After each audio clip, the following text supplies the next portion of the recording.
It's Indianapolis Center. Do you have any test operations in restricted area 2508? Aries 31, roger. Traffic is quite luminous and is exhibiting some non-ballistic motion, over. Roger, Aries 31. Continue to send at your discretion, over. Okay, Center.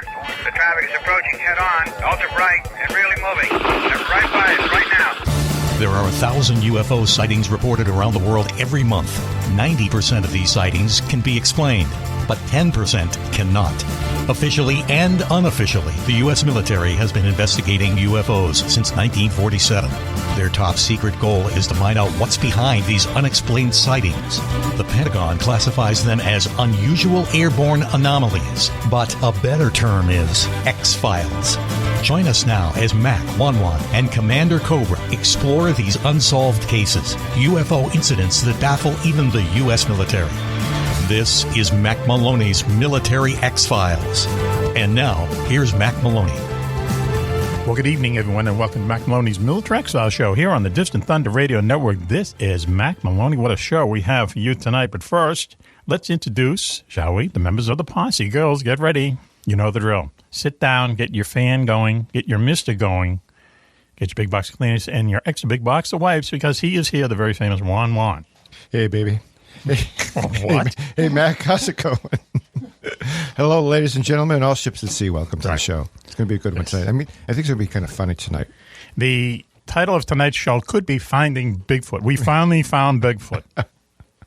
But Yeah, Google that. it's an off-air joke, though. So anyway, speaking about jokes, no Coco tonight. Coco's on a secret mission. Sorry. Is he really? He's been texting me all day. What is he doing? Middle-aged girls. Women. I don't know. I get more stuff from him. When he goes on a secret mission, he sends me stuff. It's crazy, yeah. I say right back to him, I says, should you be sending me this stuff? You know, it's unclassified, classified, your eyes only. It's bizarre. Yeah, Now they can track him. Now right. We can find him in about 30 minutes with all the stuff he sends us. Anyway, that voice you just heard is our national correspondent, Switchblade, Steve Ward. Switchy, how you doing up there in Battle Creek, Michigan? It's great to be here with a skeleton crew tonight. Skeleton crew? Skeleton. Because Coco wasn't here? What are you tring to say? Yeah.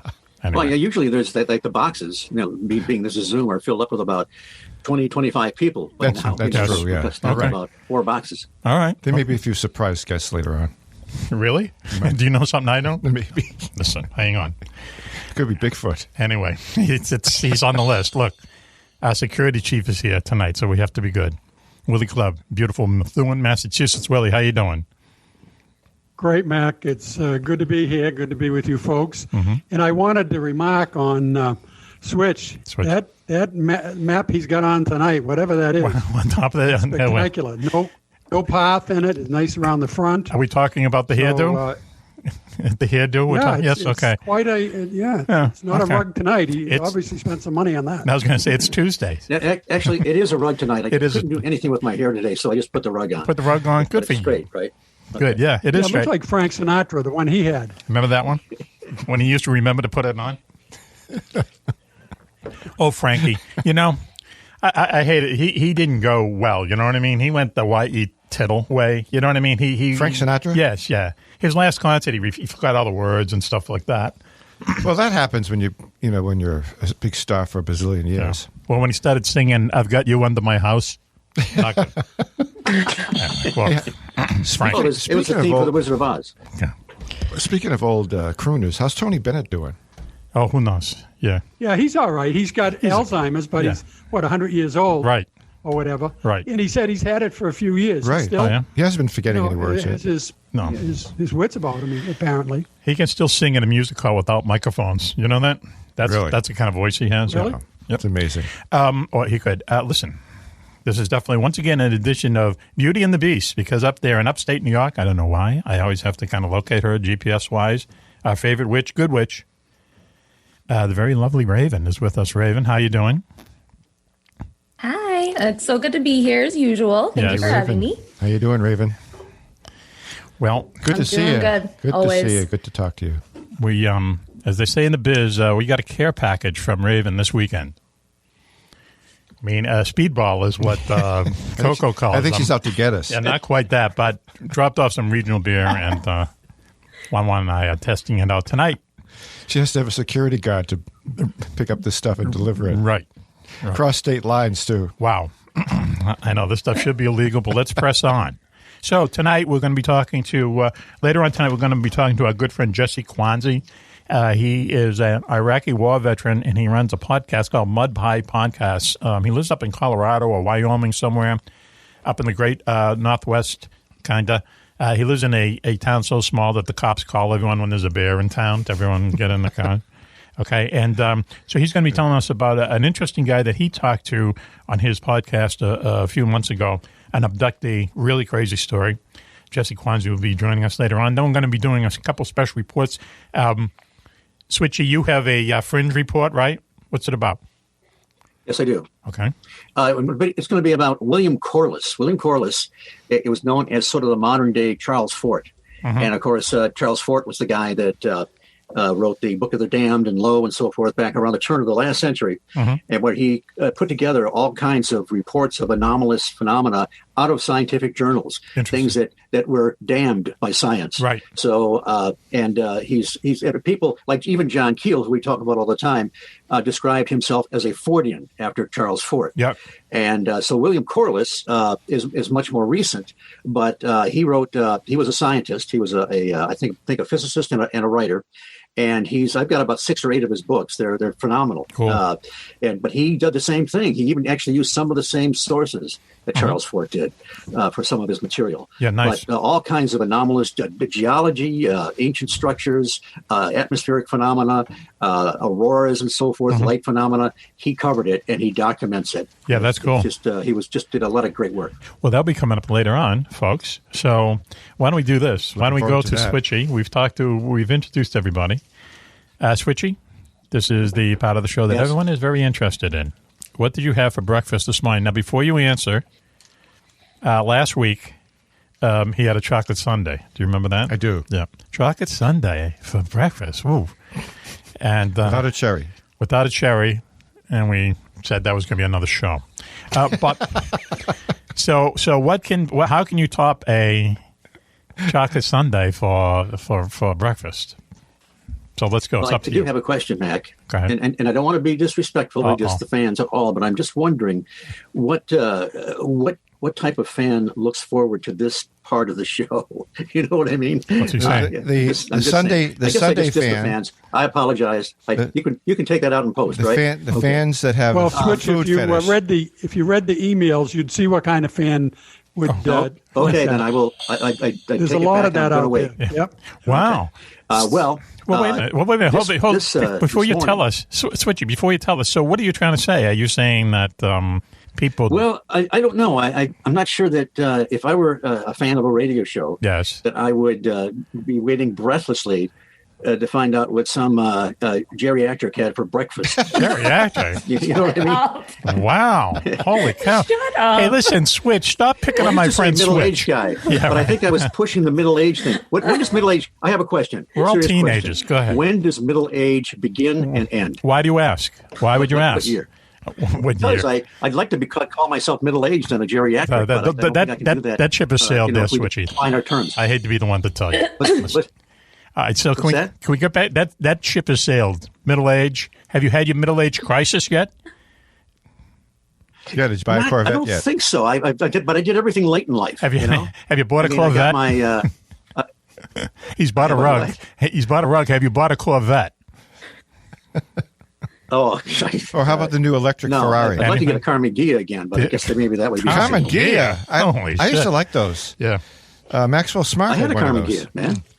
67 Carnegie, man. Wow. Had wooden bumpers on it. Maxwell Smart traded in his the Sunbeam Tiger for a common Ghia. Yes. I forget which season that happened, but I was shocked.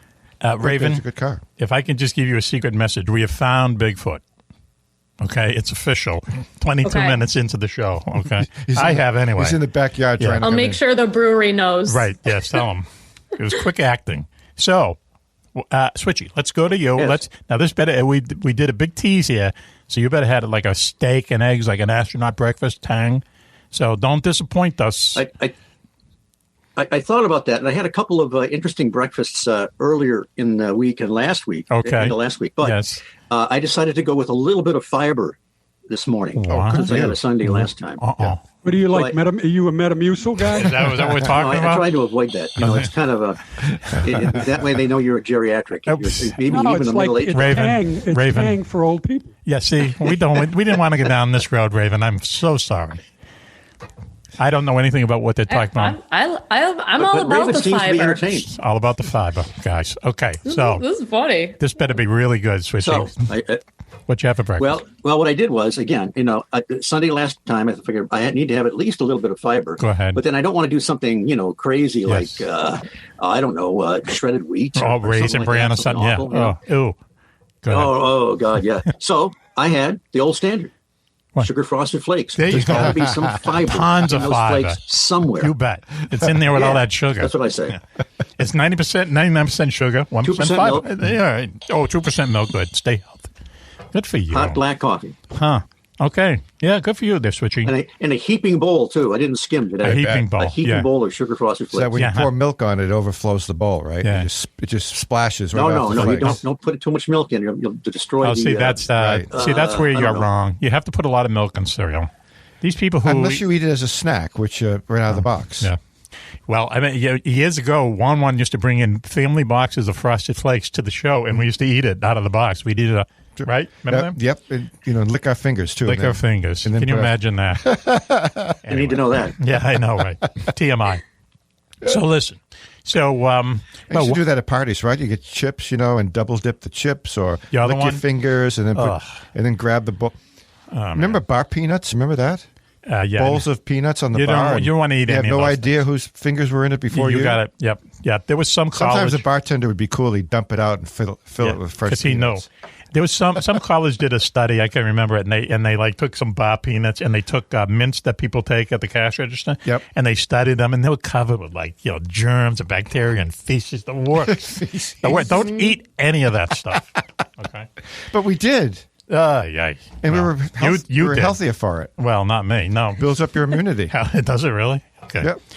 Wow. Build up a herd immunity. I can walk around with the cows. How tall is Bigfoot? I'm seeing like about a 9-foot furry guy right now, right? Well, it's I think he's a big boy. He is a big guy.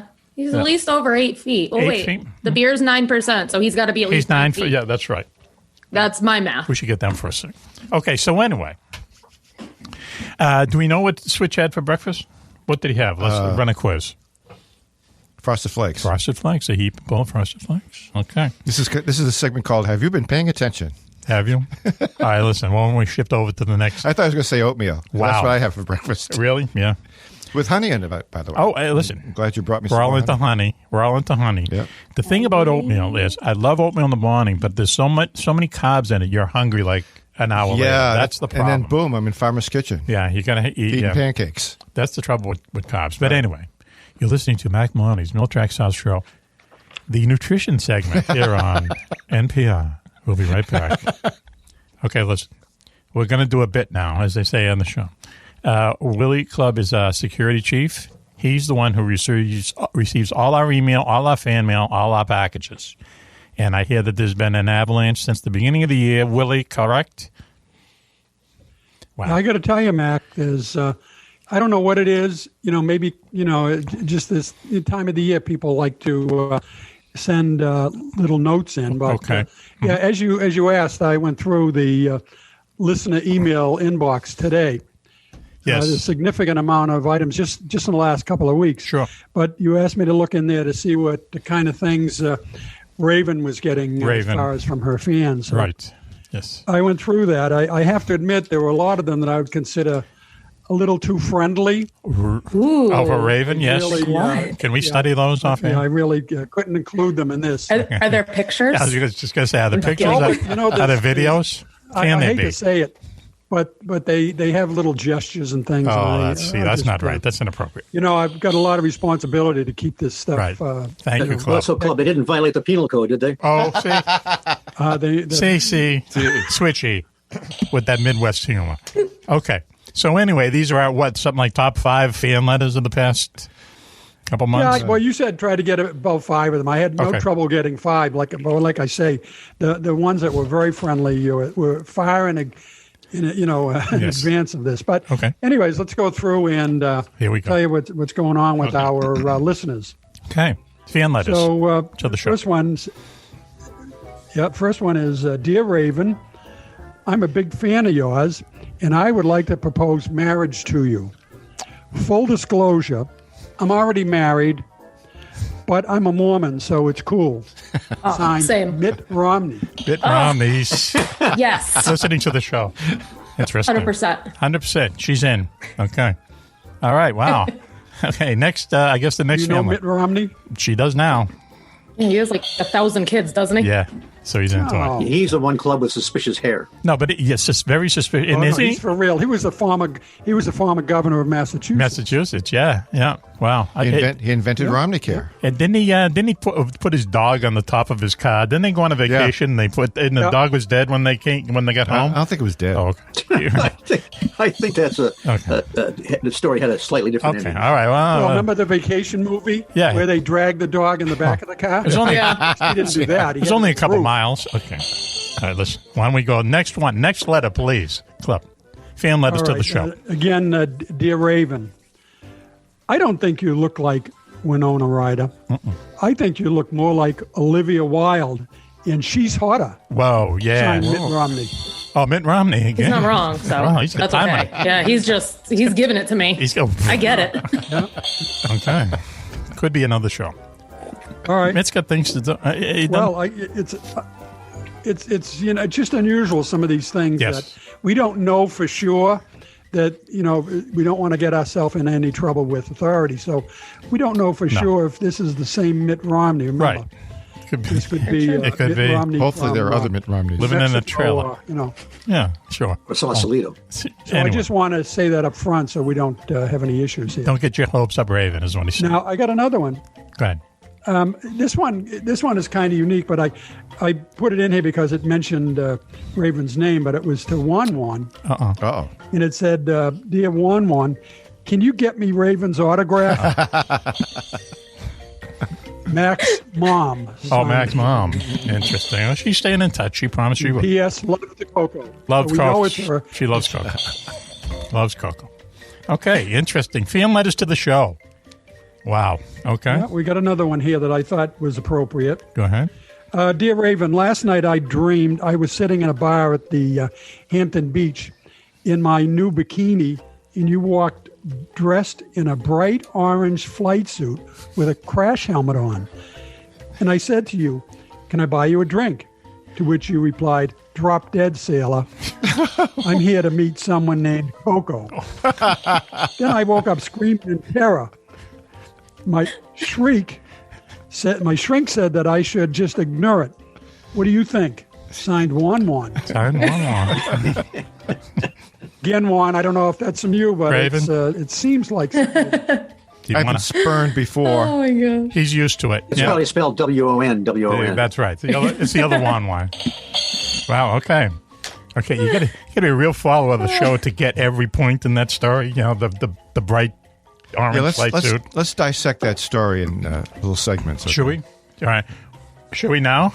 Later.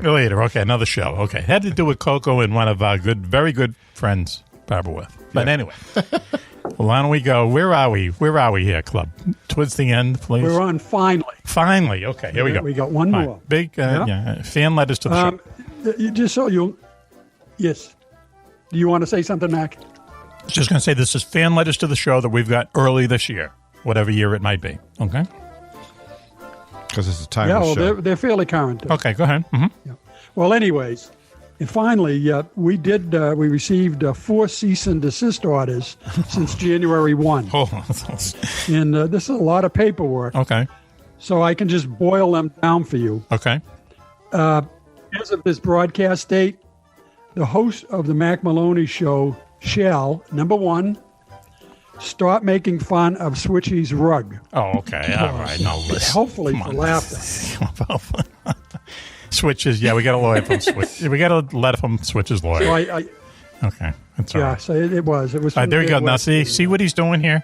There he is. It's a classic, like diversion. You know what I mean? Okay, wow. Yeah, it's odd. I knew right away that it had a switch connection. Yes. Because the letterhead, it was a logo of Mothman. Oh, really? Yeah. Well, he tried to hide his tracks, didn't he? That's it. That's switch, all right. Okay. Wow. Speaking of Mothman, this sounds like this is radio, but you can't see this on Zoom. But this is the most tremendous beer I've ever had in my life. It is. Yep. Goes down Finding smooth. Bigfoot. Yep. Okay, so we've had other cease and desist. We got more of cease and desist. That was just one. Okay, just one. Yep. All right. Now the other one, which I understand, we've talked about this. Stop calling Victor Wap, and instead call him Victor, King of all Italians. Right. Okay. So let's make a note of that. Okay. Next time he's on, Victor, King of all Italians. That's a good one to follow. Sure. Yep. Yep. All right. Cease and desist letters to the show. Letter number 3. Yes. Stop calling Coco's pig Hammy the sandwich. Oh, that's and an Easter dinner waiting to happen. Oh, that's inappropriate. Jesus, it's his pet, for crying out loud. Oh, I think bacon is much more. Bacon is much more right. It's more politically correct. Okay. And his chickens are called eggs. Bacon and eggs. I had a roommate in college that had chickens that were named Nugget and Tofu. Oh, see that? I thought it was awful. And they were so cute. And then they eventually ate them. They became nuggets, yeah. Tofu, I could see, but nuggets is a little cruel.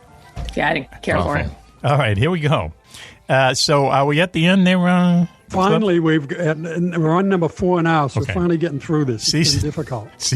But last but not least, we got a warning letter from the FCC. Yes. Oh, we love those. Reminding us that in broadcast radio, you can only use the word prick as a verb. Remember that, okay? Think about it. I gotta write this down. Okay. I'm glad someone is. All right. Good. That's I get it. That's an old joke. Yes, but we had to close with something. We will sweeten that up. And thank you, Club, for our security report. How do you sweeten that up? Don't worry. We have ways. Yeah, it was good. Good to see some of these emails coming in for Raven. She's getting quite a following there. Well, who can blame her? So she's got a marriage proposal from a U.S. senator. That's pretty good. Yes, all right. Alleged. A high-ranking senator. Right. He could be living in a trailer somewhere in, Wyoming or someplace, right? Right. Mm-hmm. Or upstate New York. Upstate New York. Oh, I hope so. Might be close by. Wouldn't that be the dream? Yeah, okay. Yeah. Mitt Romney living in a trailer. There's a sitcom, right? He loses all his money. It's like Schitt's Creek. He loses all his money. Yeah. He's living in a trailer. Right. Up in, he meets Raven, right? Falls in love, right? And runs for president again. How about that? Huh? And Juan-Juan could be the crazy neighbor. There you go. You'd be the crazy neighbor. Have a crazy neighbor. You'd be the Hunter Thompson of the thing. Yes. And then he loses, then I dump him. Then you dump him. Right, of course. That's season 2. That sounds wonderful. Now, that's a good elevator pitch. That's reality TV. She dumped him. Wow, huh?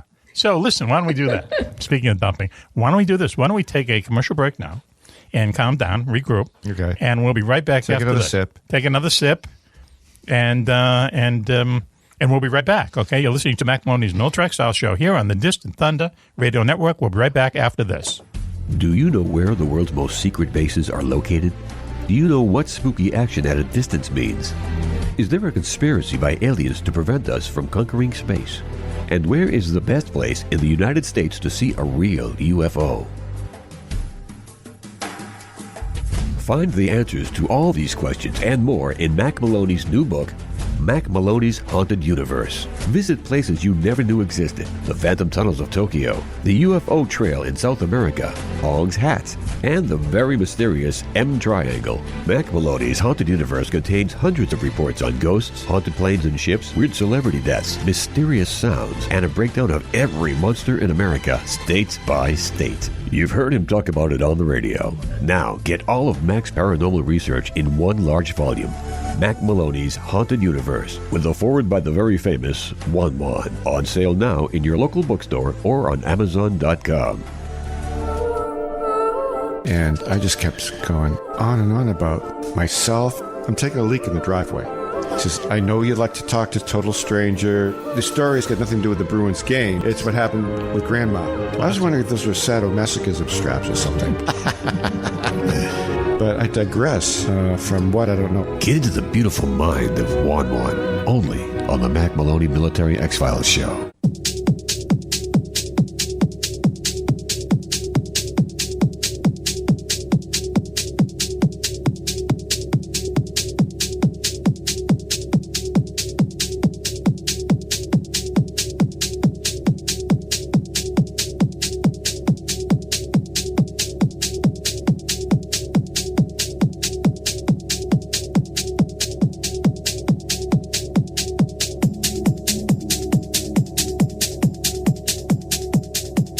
Welcome back, everyone, to Mack Maloney's Military X-Files show here on the Distant Thunder Radio Network.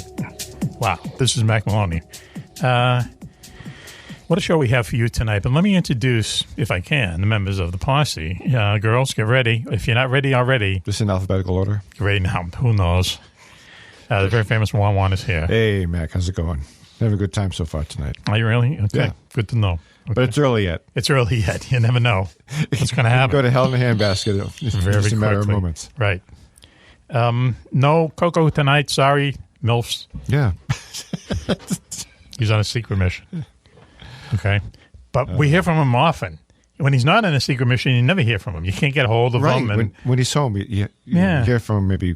What's with that? It's weird. Yeah. So on the mission, he needs company. Is that it? Yeah. It's a solo, but But he has. So you need the company. Okay. All right. Well, we should next time he's on. When he's home, he's got the animals and everything. Oh, that's right. Okay. The wife, the animals. Remember, we're not supposed to mention the pig. Cease and desist. Anyway, look.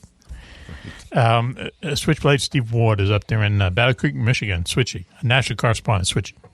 Great to be here tonight. Okay. Easy for you to say. Now let's see. Juan-Juan, what did you have for breakfast today? Can you remember? Oatmeal.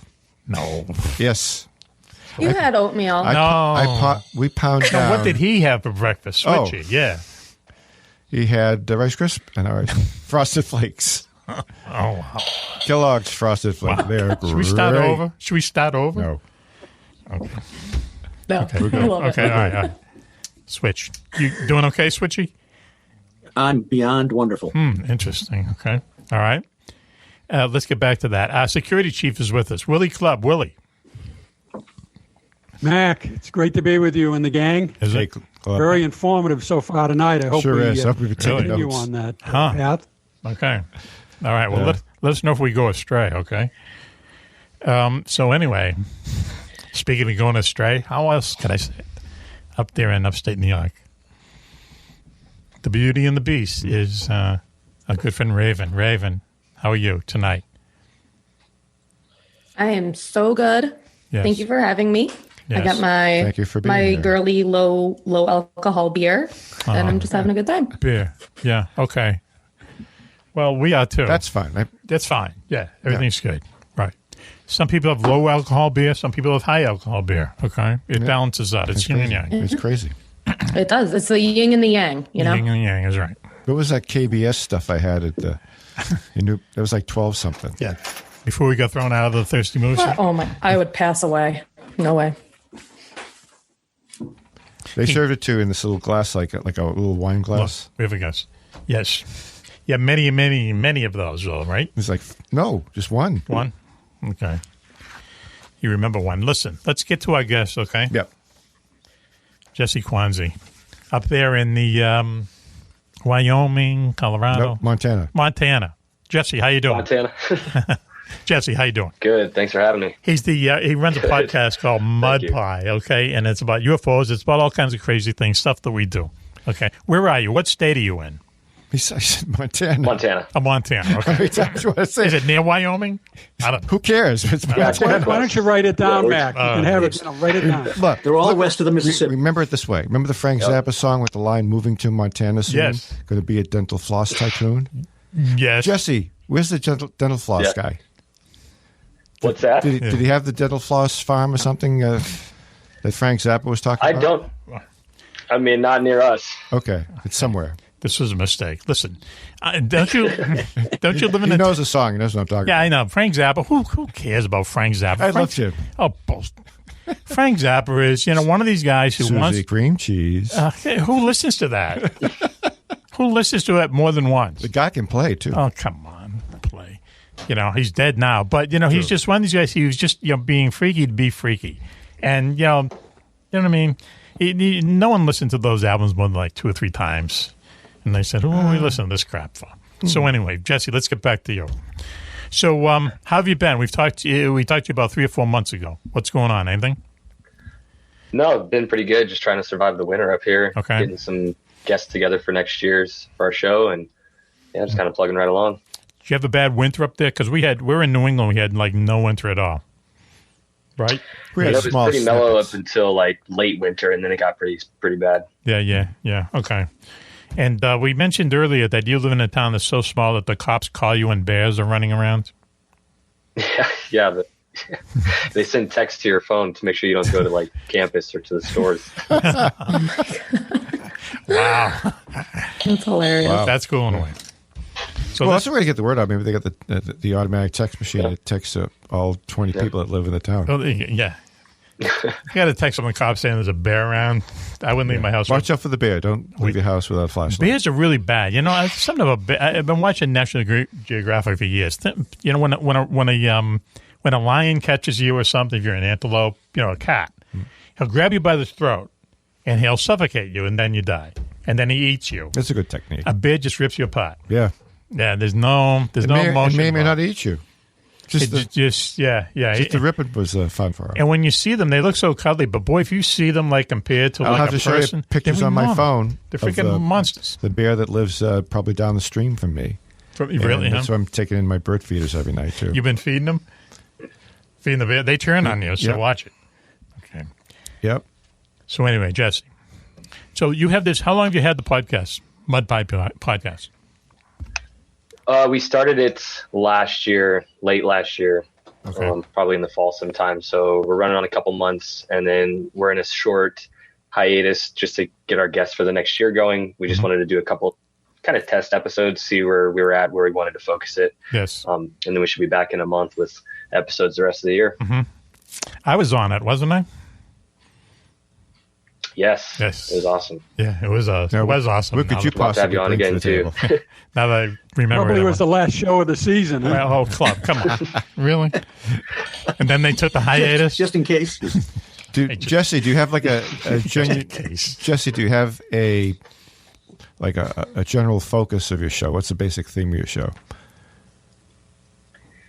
Mostly just fringe topics. Anything we say that we call the House of Fringe. So any conversations from the fringe, whether it's alternative history, UFOs, alien, cryptozoology, paranormal stuff. Hey, that might be copyright infringement on our, Tales from the Fringe. we had a lot of lawyer talk. Switchy's gig. Oh, you have a Tales from the Fringe. There you go. Wow, there you go. Switchy, contact your attorney. Yeah. So, but I was looking through some of the podcasts that you have done in the past, and when you say you bring fringe people on, you're right. We think we bring fringe people on, but we really don't. But there was this one guy who was on, and I don't know, I guess his name caught my eye, and his name was Terry Lovelace. Was that his name? Yeah, Terry Lovelace. No, I hate to be like this, but I bet the club would agree with me. Terry Lovelace to me sounds like a 70s porn star. Well, we're talking about a male or a female now. Well, we don't know. You can't tell. No, we'll see if his mother was Linda. Maybe there you go. His relationship, anyway. Or maybe his sister. Mm-hmm. Who knows? Or his wife. Did she ever have kids? I'll have to ask him next time I talk to him. Boy, you never know, Jesse. You never know. We'll ask. So Jesse, how did you? So I saw a little bit of his video. I stopped watching it because I really kind of wanted to learn about him like now instead of then. But he's kind of an odd type of guy. How did you get in touch with him? And then we'll tell his story. Right. So someone I had interviewed earlier had mentioned his name. And when I looked him up, he was releasing a book called The Devil's Den, which is kind of where this whole situation or this whole experience happened, the main one. And so I reached out to him a little bit before his book came out and asked if he'd come on, and he agreed. And yeah, it was great. Mm-hmm. So let's tell his story. I mean, I saw a little bit of his story. He was someone who was abducted, right? Mm-hmm. Okay. Yeah. So he had a lot of experiences, almost paranormal type, alien-ish experiences from the time he was a small child all the way up until this main couple events happened. But the big part of his story takes place when he's serving in the Air Force, and him and a friend go to this place called the Devil's Plateau, or Devil's Den Plateau. It's out in, I think, like the Arkansas area, those mountains back there, kind of in the same area where there's a lot of those missing 411 cases in that area. Yes. And so there's this big giant plateau up there. And so him and his buddy, who's also in the Air Force, go up there to this plateau to go camping. And then they have this experience with these lights, and what they believe got abducted. They have a part of their memory is missing. They woke up with like burns on their bodies and in different locations on the place. They saw this craft. And then kind of like going back, he went to go tell the people that he worked with in the Air Force. He had a lot of issues talking about that at that time in the Air Force with the people that he was with. So they kind of just brushed him off, that whole thing. I think, I'm trying to remember if I get the order right. I think he started feeling this like weird pain in his knee. And so like shortly after the experience, this main one, he went to the doctor and they did x-ray imaging. And so on the podcast, I show a picture of a couple of the x-rays, and there's this 2 spots in his body. Like one's in his knee where there's like this weird material that's in like this flower pattern underneath the skin, and the doctors didn't really know what it was. And then there's a second one where there's this small rectangular object that you can see like very clearly on the x-rays with 2 straight lines coming down from it. And he had been working for like 15 years to try to find a doctor to take this out, and no doctor would touch it because they didn't know what it was. Right. They thought it was something, they kept using the term like wires or whatever coming down from it. And then he finally found a doctor in Mexico that would take it out.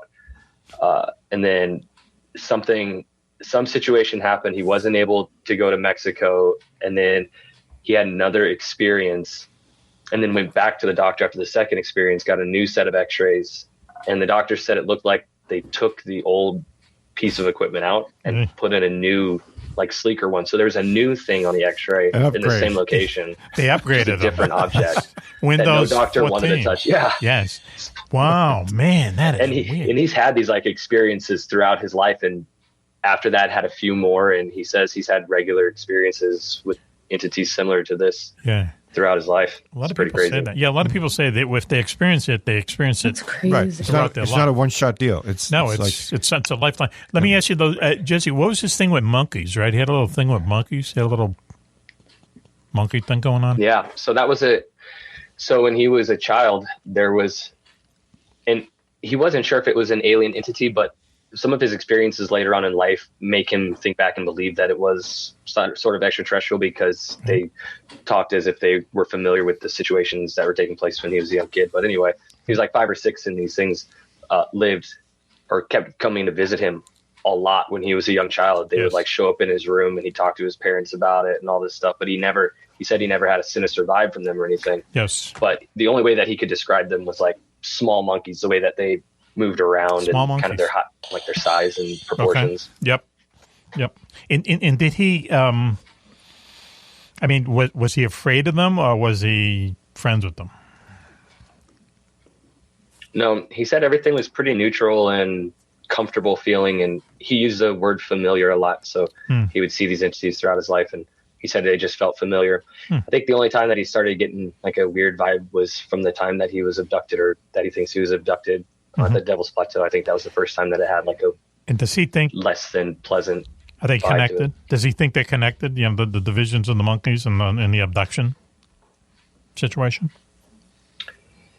He thinks, how did he put it? I want to say he believes that he's more open to experiences, so they might not have been the same entities, but he has this like relationship with entities or something where it's more common that he experiences them.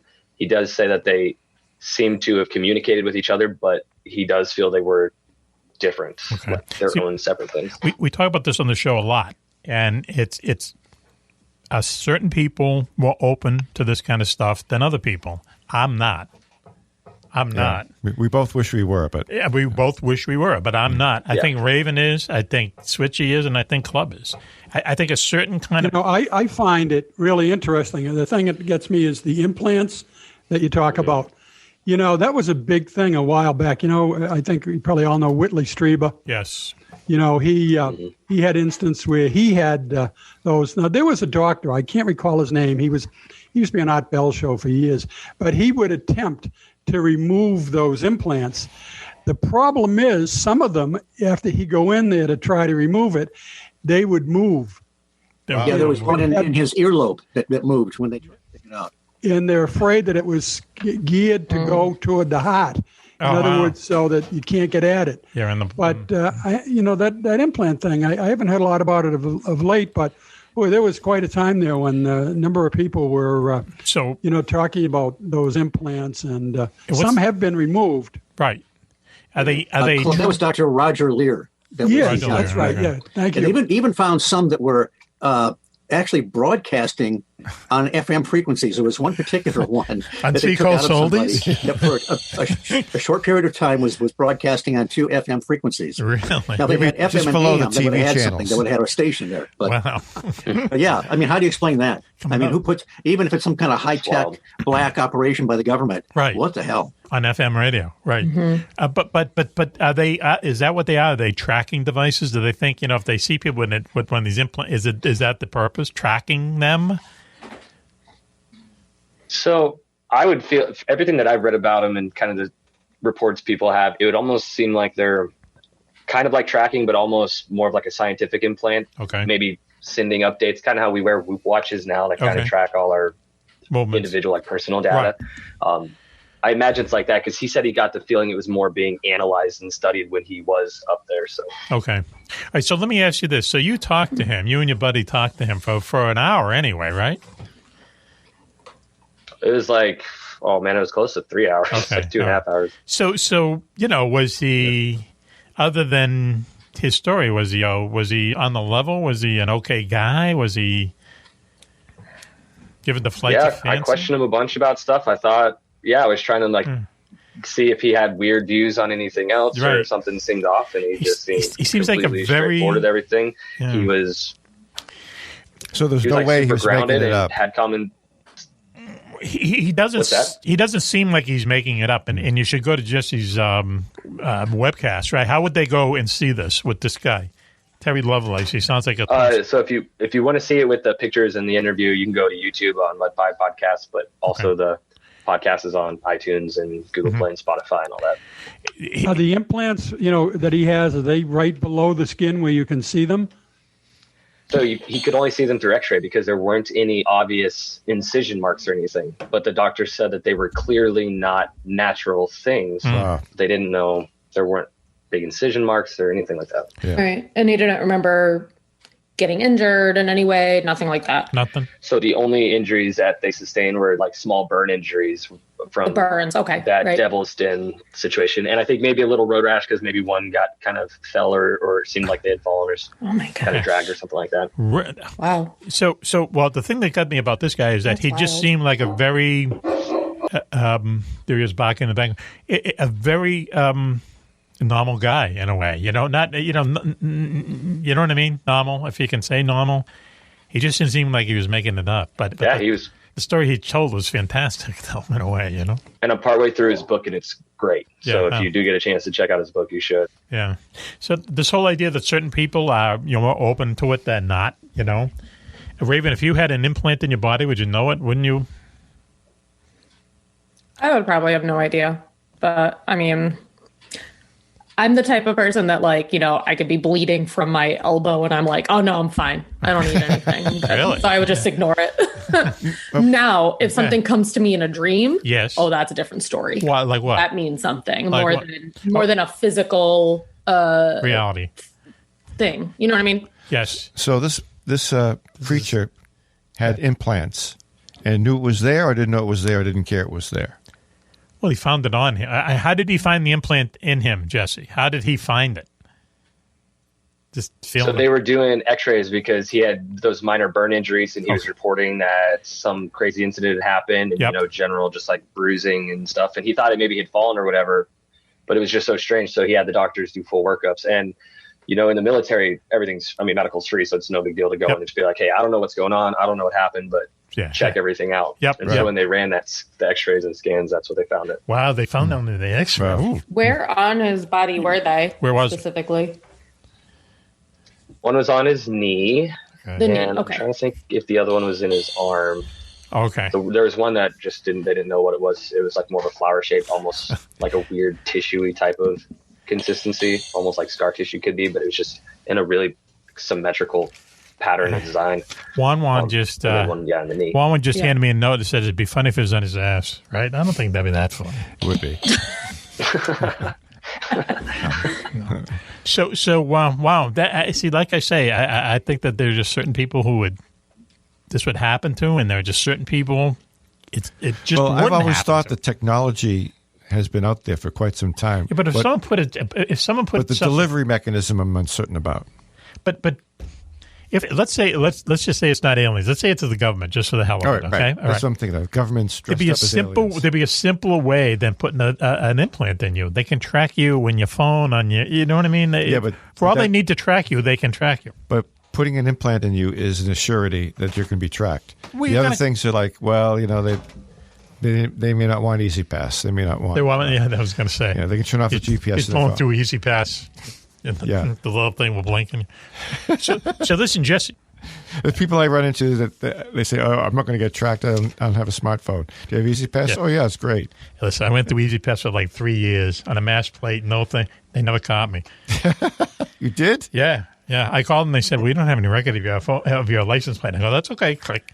So anyway, so Jesse, you were in Iraq, right, for a while, Jesse? You could use that money too. Yeah, I did 2 tours. Yep. Okay. And what years were those? My first one was in 2008, 2009, and then the second one was in 2011 and 12. So you had a year off in between? Yep, I came back from my first one and then went to a new duty station, did a quick train up, then kind of turned and burned. I was there for about 4 months and then went to Iraq again. Did you, at any time, did you volunteer to go over there, or is that just where they sent you? The second one was a volunteer because I was told that I would get an assignment of choice. Yes. If I went to this rapid deploying unit, and so I was like, yeah, no problem. Okay. And didn't get the unit of choice when I got back, but see, so that's what happens. I mean, they'll promise you, and then when you're in, it's like, okay, you do what we say, type thing. Yeah. What are you going to do about it? Yeah, they do what they can, but sometimes your branch manager controls a lot of where you move. So every branch in the Army, so I was in aviation. So the aviation branch manager was like, yeah, I'll get you whatever job you want. But the problem is if like Army HQ does DA selection, if they DA select you for a certain job, your branch can't do that. And they DA selected me while I was in Iraq. So there's nothing I could do to get out of it. So what you do when you went back the second time, what did they have you do? The second one, I was a battle NCO for a pretty cool, like UAV kind of special surveillance, small task unit. Yeah. Drones. Yep. Pretty awesome capabilities on them. And I was just in charge of mission control, and I worked with the United States government and Iraqi government and helped run missions. Surveillance and stuff. So were you out in the middle of nowhere, though, right, if I remember right? The first one, I was in the middle of nowhere. Second one, I was in the middle of nowhere for just a little bit, and then we went to Basra. Mm-hmm. Okay. Where would you rather be? In a city? A little bit more. If you're in Iraq in a war, would you rather be in a city or out in the middle of nowhere? Out in the middle of nowhere. Yeah. Yep. All day. Yeah. Interesting. So, I can't even imagine. I can't imagine it either. I'm not someone who went in the military. My hat's off to anyone who did. We do a lot of stuff kind of for the veterans on the show, and I believe that in the bottom of my heart, but I don't believe that I'm a military-type person. I don't think I would have lasted a week in there. I had trouble in high school. It's weird because they don't, everybody says that going into it, and you're talking about the military has crafted perfectly how to take someone from who they thought they were, basically break them down to start all over from scratch, and then create this thing, and you're completely different than the person that you were when you went in before that training. So, Tell us your first day in boot camp. What was it like waking up? Just Do you remember? It was horrible. Nightmare. Yeah, no, it's like one of the most memorable things in my life. Yeah. Same for me. The first day, so when I joined, it was 2005. So we had just, shock and awe had just happened, and we were sending that second big wave in. So things were still pretty bad in Iraq. And yes. I went to Fort Knox, Kentucky, when it was still a place that had a basic training, a bunch of like old hardened Cab Scouts that just got back from Iraq were our drill sergeants. Yep. So the one thing they wanted to do is to get us to understand the severity of what we were going into. Oh, jeez. They woke us up at like 3:00 in the morning. Oh. So we had gotten there late at night. We had gone to bed for like 2 hours. They woke us up, took us down to the basement of this building, and there's all these like desk chairs set up and this TV projector. And if you can remember in like 2005, 2004, those beheading videos were extremely popular. Oh yeah, God, yeah. Yes. Not like popular, but they were being used a lot. They're out there in Iraq. They're out there. It's awful. Counter. Yep. Yeah. So they made us sit down there and for like 3 hours straight watch those beheading videos, and you couldn't like look away or do anything like that. And I was 18 coming from Montana, so I was like it was quite shocking. Wow. That was what happened day one. That's bad. I gotta tell you, my day one, it wasn't quite as horrifying. We didn't see any beheading videos, but Okay. we were filling out paperwork till about 4 a.m, and then we went to bed for about an hour. That's torture. I'm having a dream where I've enlisted in the Navy, but it's a dream, and I'm going to wake up, and I'm not going to be in the Navy. But when I woke up, the company commander was bashing a baseball bat on a trash can to get us all up. You're in the Navy. It was hilarious trying to wake all these kids up. It sounds funny. Yeah. So listen, but I got to say to Clubb, because Clubb, you were also in the military, right? Clubby. Yeah, and I went through basic in Fort Dix, New Jersey. I was Army, so in advanced infantry. So it was. It was a unique experience. I'm glad I did it. Back in those days, it definitely, I grew up fast. Yes. You learned how to take care of yourself overnight. There was no one there. Yep. And I till today, I still wish that they had some kind of service that was mandatory, even if it was like for a year or something, because it really, the kids today, they're different. And we got out there, we were much living more the life of Riley. No, listen, yes, right. Well, think what it would have done for Mac. Oh, he would have been out in no time. Yes. He would have been in KP every day. And I got to drive 800 miles to smack him.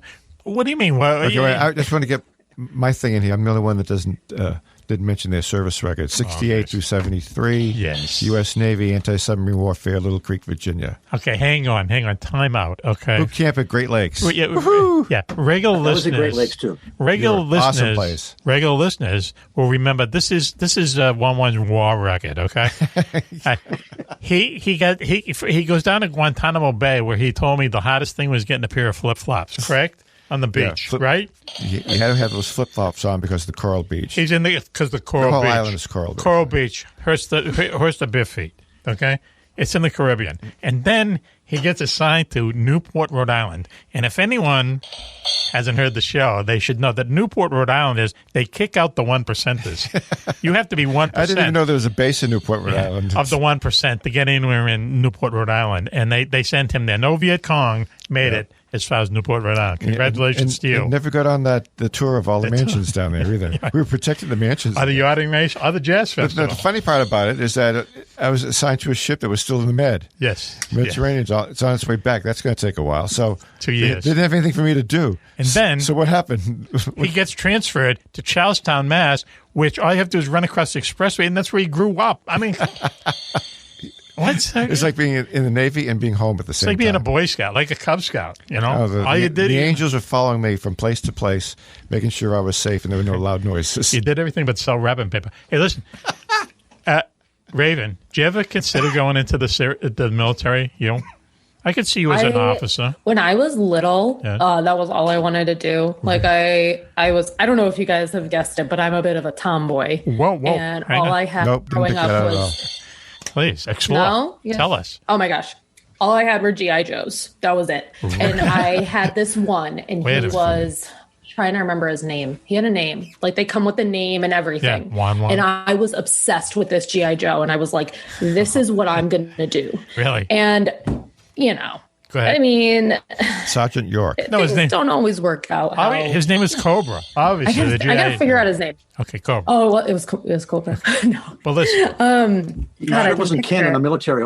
Yeah, was it Ken in the helmet? So he was Air Force. It was an Air Force GI Joe, and I just don't remember. Like they have sergeant. One of those guys. Yeah. All the different. All right. Levels, but I was obsessed with him. He had a scar on his eye. Oh, he was cool. Tough guy. So little kid me was like, this is what I want to do. But then I changed my mind. Listen, so that's a whole other story. We don't want to. Did he have a patch on? No. Let me just ask the question that's on everyone's mind, and I'll be as delicate as I can. Jesse, block your ears if you want. He didn't have any junk, though, right? The doll didn't have any junk.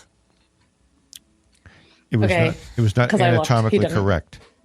No. It was no junk down there. That was an accessory. An accessory. Yeah, that was like what the had to buy it. The kids. Yeah, that was like an add-on. So I couldn't get that. Had to pay more. In those days, it would have violated the penal code. That's yeah, exactly. Twice in one show the penal code. Okay, all right. Well, that's good. And did he have it? Was Bobby his girlfriend? Did you ever go that far? Or No, my sister had Barbies, and I was like that weird kid that ripped her head off, cut her hair, drew all over her. Wow. That was that kid. So I didn't have any Barbies. I wasn't allowed to have them. Okay, all right. I think next show, 2 Hours of Raven. You know, Sarah, my daughter Allison, had 2 daughters. Tell us everything. They're like unicorns and She-Ra. She-Ra and Wonder Woman or something. I remember She-Ra. She-Ra. Okay, you're talking a different language. Maybe was that the unicorn with the thing with the wings? Yeah, there's sort of a yin and yang kind of toy interest between the two of them. There's a thing where is that the one with the pony, the princess who rides the pony with the wings? Whatever. I say it only because there's a group of She-Ra. There's a group of people who are into the fetish, and they gathered at New York City. You're talking about bronies. Oh, that's it. Yeah. No. And the cops had to go in and break them up. No. Yeah, it's really weird. They're just like ponies. Man. Anyway. Oh, yeah, My Little Ponies is pretty. My Little Ponies. Kind of a barometer of where society has gone. See, there you go. Jesse, you get yourself into this. Listen, every time we see him, he looks he's in a sauna. Didn't he look like he's in a sauna? Are you in a sauna? Are you in a mountain sauna? I wish I was. Yep. I wish. Yep. So you went I love that accent wall. That's beautiful. Thank you. So you're in Iraq. Near Yellowstone? Okay. Are you near Yellowstone? Yeah, just a couple hours away. Oh, really? Yeah. I'm in Missoula, so I'm in middle northwestern edge of Montana. Wow. Okay. So a couple hours from Idaho, a couple hours from Yellowstone. Did you ever get to see them filming the series out there at all? That's Yellowstone, the series. So they did do part of that series. I think they did a couple days in Missoula, and I have a bunch of friends in the art industry out here, and they do work for that Yellowstone program. Mm-hmm. Okay. So what it's saying, it's all blue screen. No, it's not blue screen. It's all live. It's real Yellowstone, yeah. Kevin Costner, he's found his niche, man, doing these shows. He was on a miniseries a few years ago called Hatfields and McCoys, right. And it was really good. I mean, it's as crazy as it sounds. He actually is doing something that's not lame. Yeah, right. It's not lame, exactly. Yeah, it was good. Yeah. He had a lot of lame roles, but so Jesse, I liked him when he was robbing the Las Vegas casino, dressed up as Elvis. What was that one? 100 Elvises or something like that. 100 Elvises. It wasn't an Ocean's movie. It was about him wanting to do this, and they're all dressed up as Elvis. So Jesse, when you went, you go from a small town. How many people in the town? Did you grow up in the town? No, where I grew up a couple hours north from where I am right now. The town I grew up in has a couple thousand people. Okay. Right. Okay. So you go from a town with a small population, everyone kind of knows each other, et cetera, and then you go to someplace and you go to Iraq. It had to be like going to another planet or something. Yeah, it was pretty crazy. I mean, the only thing that kind of prepared me is my dad was in the Navy also. Okay. So we moved a lot. So I'm used to going to different places. We settled in Montana when I was 10 years old. That's when he retired from the Navy. Okay. And I also took a bunch of trips all over the world with different missions trips when I was in high school. It's like the middle of the Amazon rainforest in Brazil and stuff like that. Cool. So for me, I was completely fine with the new location. I enjoy that type of environment. Yep. Something new. Right. So you had been out of town before, right? So I mean, when you went back, when you went back, was it a culture shock just to be back in literally a small town?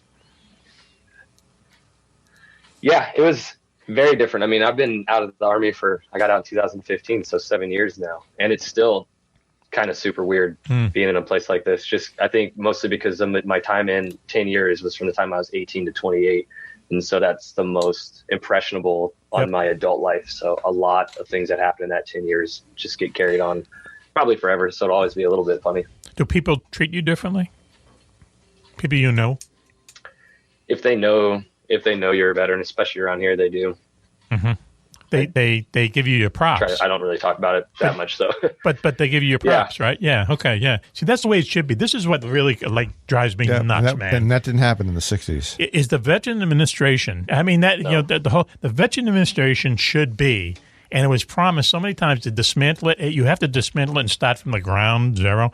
It's a disgrace. This country has the Veterans Administration that takes like billions and billions of dollars, and it's horrible. And I know because I've had personal experiences with this. Other countries, Canada, England, Germany, Australia, Russia, France, honor their veterans. They honor them. In this country, they don't honor them. It's terrible. And let me get the plug in. Homes for Our Troops. As a military charity, they build homes. They honor them. That's for sure. Wounded Iraqi veterans, wounded Afghani veterans, people who've lost limbs, and they build homes so they can get around. Homes that are tailored for them, and then they give them the keys. No mortgage, nothing. Okay, Homes for Our Troops. They deserve it. So anyway, .org. Yeah, they're really good. So listen, Jesse, you going to hang around with us for a while? Can you take it? Yeah, sure. Yeah, okay, all right. So why don't we take a commercial break now, and we'll be right back after this. You're listening to Mack Maloney's Military Lifestyle Show here on the Distant Thunder Radio Network. We'll be right back after this. UFOs are found in Renaissance art, on ancient coins, and etched on cave walls. They're even reported in the Bible. But more surprising is when UFOs are seen the most, in times of war. Through centuries, thousands of UFO sightings have been made by high-ranking officials, military pilots, and ordinary soldiers. Often, these fantastic appearances occur at the height of great battles.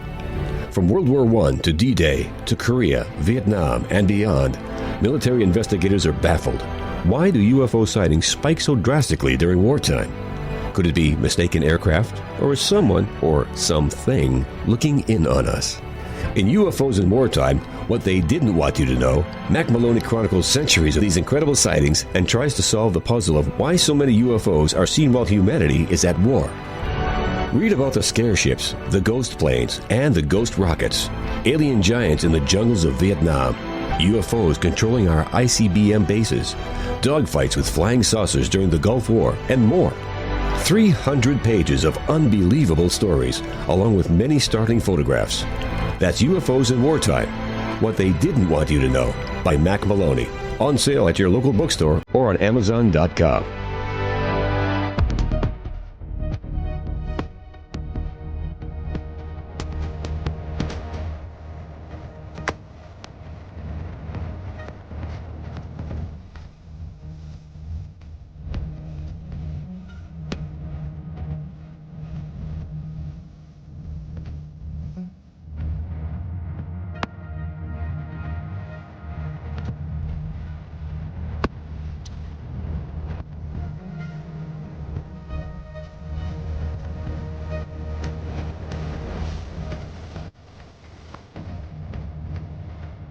Welcome back, everyone, to Mack Maloney's Military Lifestyle Show here on the Distant Thunder Radio Network. This is Macaroni. Wow, what a show we have for you tonight. Crazy show, especially backstage, as they say in the biz. But first, let me very quickly introduce, once again, the members of the posse / the gang. Girls, I'm sure you're halfway through your big box of Kleenex. What did I say before? And all the way through your big box of wipes. Box of wipes. Right. The large economy size. And your fans probably run out of batteries at this point. But he's still here, the very famous Juan-Juan. Hey, Mac. It's good to be here tonight. It's where I always want to be anyway. Every night I'd like to do this. Really? Yeah, definitely. Every night.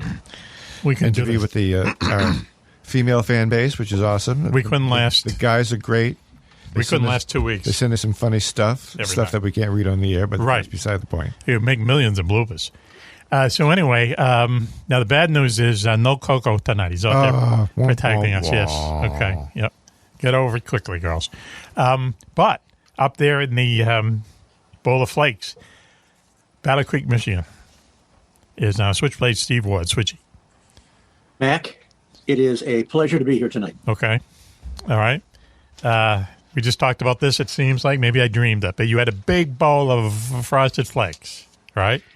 Yes, I did. Okay, good. Yes, that's what I remember. And at some point I had a dream that said that Juan-Juan used to put Frosted Flakes on his Cheerios to sweeten them up. Is that true? I did. See, man. And we had that same dream because Raven and I in that dream started talking about how awful that was and how you should probably be arrested or incarcerated. I remember that, and I distinctly remember I was going to call the police. Oh, and you know what, Raven? There's no statute of limitations on that either. Exactly. Yep. Wow. This is the plain Cheerios, not the honey nut or those other things. That doesn't matter. Don't even bring those up. Frosted Flakes on top, sprinkle it up like salt or something. That's a hate crime. Nope. Boy, your dentist, you look at hate crime. Your dentist must have loved you there, too. Well, look, talking about security, our security chief, Willy Clubb, is here from beautiful Methuen, Mass. Willie, how you doing? Hi, Mac. Okay. Hi, folks. Yeah, it's great to be here again. Another good show. You know, I have to say something, though. I listen to this every week, these dull breakfast things you talk about. Yes. And I have to interject. You know, like this morning, I had something a little more exciting. I had a couple of slices of leftover pepperoni and cheese pizza. Yes. Oh, there we go. You know, this stuff with the how do you get up in the morning, you eat that other dull stuff? I have my pepperoni pizza, and I'm flying. Look at him. He's flying. He's flying. Right out of the you don't refrigerator. understand. I've got an obligation on Tuesdays to have a breakfast that doesn't... What? Rock the boat? Upset Mac, like a food bar or yogurt. You don't think having a slice of pizza... You think having a slice of pizza every once in a while? That's okay. For breakfast. Good for you, Club. How many times? I'd love crust. It's a thin. We have a thin pizza. Yeah, we don't eat that thin crust. Yeah, and there's no thick crust where we live. Yeah, that's talk about a hate crime. We have the real thing. We have what they call New York style pizza. Yeah. We don't have that phony Midwest stuff. You know, the Chicago pizza. That's that Chicago pizza rocks. That's I would never do that. No, that's how you get away with Chicago pizza rocks. No, it doesn't. You have it. That's how they sell you tons of dough. That's all they're doing. Is selling you tons of, you know what I mean? No, come on. the Chicago pan pizza. Listen, let me introduce our special guest. Jessie Kwasney is up there in the great Northwest. Are you in the Northwest? Are you officially in the Northwest? Jessie? Oh, yeah, Northwest, right in the Rockies. Yeah. Okay. What did you forget again, Mac, where he is? Yeah, where do we go? Montana? Colorado? What is it? Wyoming? West of the Mississippi. Montana, that's it. Okay. Montana, okay. Well, the thing is that the states out there, when you really look at a map, not that they do often, but they're huge. It's the dental floss state. What? Is it really? Yeah. The dental floss state. I mean, New England, we think of New England as being a lot because there's like 6 states or how many there is. In Montana, like you put like 4 New Englands in, you know? Montana's huge. Yeah. It's a different way of life. I can understand that. You got to be a cowboy to live in Montana. I like the wide open spaces, yeah, for sure. So in some areas, you definitely have to be a cowboy, Yeah, right, I'll say. So listen, what's the name of your podcast? Mud Pie is the name of your podcast, but how do people follow you and stuff? It's like very fringe stories about UFOs and the paranormal and stuff. Yeah, they can find me on YouTube under Mud Pie Podcast, iTunes, Spotify, Google Podcasts, pretty much anywhere that you like to listen to podcasts. Yeah, I think YouTube's the best one, though, because we have the video and we try to put images on there and the conversation's a little bit better when you people talking. Yeah. Right. Well, that's a good idea. You definitely get people who are a little more to the left of the fringe than we get, you know, and I really like seeing people like that, you know, just to... But when you're more to the left, it's like, what are you, crazy? Or to the right? Yeah, crazy. It's another word of saying crazy, I guess. I don't know. No, but... You hear people, sometimes the stories kind of sound the same, but when you actually see the people, like you said, on YouTube, you say, there's no way this guy's making it up. You know, sometimes you can tell when people are pulling your leg. You know what? I want to see more pictures. Sometimes it's like, why would anyone? Where's everybody's camera? Where's everybody's That's iPhone? The big thing. Yep. That's the big thing is like, why isn't there the definitive video? And I'll tell you, someone actually gave me an explanation for that. They said, look, if UFOs are time machines, let's just say. So you can't photograph them. Right. They know that they're not going to get caught until, January 8th, 2038. So, they know the history. So they know they can do anything up until that point. Right. So and who knows? Cameras don't bother them. They know how to dodge it. Because they know they're not going to get caught. Right. Who knows, I mean, there's a lot of crazy stuff going on. This works for me. Jesse, does that work for you? What do you think? That they're just time travelers? That's why I can't take pictures of them.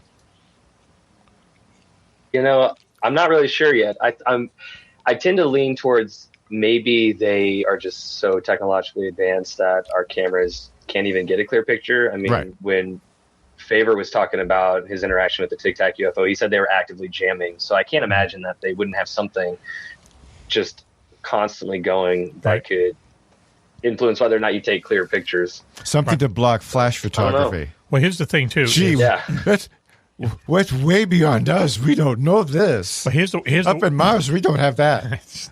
Up in Mars. But here's the weird thing about it, and we like to be a timeless show, but anyway, let's say recently in the headlines, there was this person who was in the intelligence agency said, we have video of UFOs, quote-unquote UFOs, breaking the sound barrier with no sound, without any noise, okay? So I wish Coco was here for this because he would tell you that that's beyond the aeronautical, physical realm or something, right? That's like impossible to do. It's beyond our level of science as we know it. But they have video of someone doing it, So, and that's supposedly in the months to come. Supposedly they're going to release all this stuff, which I don't believe they are. But when you think of it like that, in a way, as you say, they're just from. It could be very simple. There's like, I hate to use this word, probes, but it's like sending stuff to a planet, see what's going on. Yeah. Simple as that. Wow. So anyway, there you go. So I'm going to throw it to Raven. I'm going to ask her something. Let's see. So you're a tomboy, huh? I never saw a tomboy vibe from you. Were you abducted as a kid and they turned you into a tomboy, maybe? I was a dumpster baby. And I was unlucky enough for my parents to pick me up out of the dumpster. I know your parents. And they were like, oh, my God, we're going to raise her as our own. No, I'm kidding. Oh, wow. No, I was just always I thought you were serious. Making like I was making mud pies as a kid. Okay. And playing in the dirt, running around, riding bikes with my G.I. Joes and trying to blow up. I did all that. Okay. Yeah, I don't know. Well, didn't we all? Well, listen, did you ever think of going in the military? Do you think the military was the life for you? At a point, I did. I was about, I wanted to go into the Air Force up until I was about 16, I would say. Yeah? And then I kind of switched gears. And like I said, that's a whole other story. Share it with us. That's probably where it all went wrong. But it all went right. You never know. You want me to get on my soapbox? No, you better. Why don't you talk about the? Yes, I do. But let's talk about that incident that you were talking about. The thing that no one can pronounce. Yes, let's do that. Now, we've talked about this before. Like these kind of weird circumstances that happen around the country, around the world, where people some of them just disappeared. They're never seen again. But some of them are found just ripped apart and, really have met a really ugly end, right? And is that kind of where we're going with this story? Yeah. Yeah. Okay, go ahead. So it's the Hamar-Daban. I know I'm not pronouncing that right, but it's the Hamar-Daban incident. This was in August of 1993, southern Siberia, Russia. This was at an elevation of 7,861 feet. And that kind of comes into play later. So just keep that right back here, right? And the destination that these hikers were going to were the Hamar-Daban Ridge. And this is one of the oldest mountains on the planet. Where is it? It's also considered safe. Is it in Siberia or something? Where is it again? Southern Siberia. Southern Siberia, where the temperatures are warm. Go ahead. Yep. Okay. It's a resort, right? It's a resort. And it's August, so you would think it would be warmer. It's up to 30. But yeah, so it's supposed to be like a very normal place to hike. It's safe. It's a great tourist attraction. So a group of 7 tourists consisted of Ludmila Korovina. She was the lead hiker, an experienced hiker. She knew what she was doing. And the people she was leading were actually her students. We have Tatiana. We have Sasha. His real name was Alexander, but he went by Sasha. Dennis, I think. Victoria, they called her Vika. We have Timur, And we have Valentina, who also went by Valia. Valia was the only survivor. Okay, can I just say this? It sounds like the roster at the Tens nightclub, doesn't it? Kind of. you may know more about it. That's local. Okay, that's inside. Go ahead, please. Sorry, Raven. So they set out, and like I said, this was August of '93, and 2 other hiking groups had also set out within the vicinity, not on the same route, but they were all together-ish. And one of the other hiking groups was led by Ludmila's 16-year-old daughter. Her name was Natalia, I believe, and they were actually all going to meet up at the end of this. So this was like a totally normal, nothing was supposed to be difficult, nothing. Good weather was predicted. However, that was not what they experienced while they were on the hike. They got freezing rain, snow, high winds, which is uncomfortable, but it wouldn't necessarily kill you on the spot, right? Good to know, yes. So they went about 70 kilometers in roughly 5.5 days. And then they took a rest between the peaks of Golitz, Yagelny, and the Tritrons. Okay. So they were like in the middle of it, but Yep. they were actually exposed for whatever reason. Ludmila didn't make them go under like the trees where there was shelter. And on the morning of August 5th, they were going to continue down the slopes, finish out this expedition. No big deal. They started to take off, and then Sasha began to convulse. He was screaming. He was bleeding from his ears, nose, and he had foam coming out of his mouth. And it was just like out of nowhere. Nobody saw anything coming, nothing. So because Ludmila, these were all her students, she said she wanted to stay with him. And she said, everyone else just go. I'm going to take care of him. Like, whatever. He was dead. There was nothing that she could do. So I don't know why she stayed with him other than, maybe it was just an internal type of a thing. Like, maybe she just felt like she needed to stay with him. Yep. But he was deceased at this point. And everyone else went down the hill trying to, like, get out of there. So they didn't make it far, though. They heard Ludmila screaming. And they immediately went back, and they found her having the same exact symptoms, the convulsing, the bleeding from the ears, the nose, the foaming, frothing coming out of the mouth. Wow. And within minutes, she was dead. Wow. Okay. So this was essentially just a snowball effect of the remaining, so there were 7 of them. So the remaining 5 hikers the remaining 4 hikers started experiencing these symptoms, and it got to kind of escalated where some of them were paranoid and they were hiding behind rocks and trying to run away. Some of them were literally to the point where they were smashing their heads against rocks and trees until they died. It's wild. They were driven mad then. They were driven crazy. There was reports. What? They were driven crazy. They were driven mad. I would have left by now. Some of them, because there was a survivor, and she reported that some of them were trying to like claw at their throats as if they were being choked, and and there's so what happened? No explanation for it, essentially. Really? This isn't like atmospheric sickness or anything. Is this like a sickness you get if you go up too high without oxygen or something like that? They went up that high. Yeah. And that's the thing.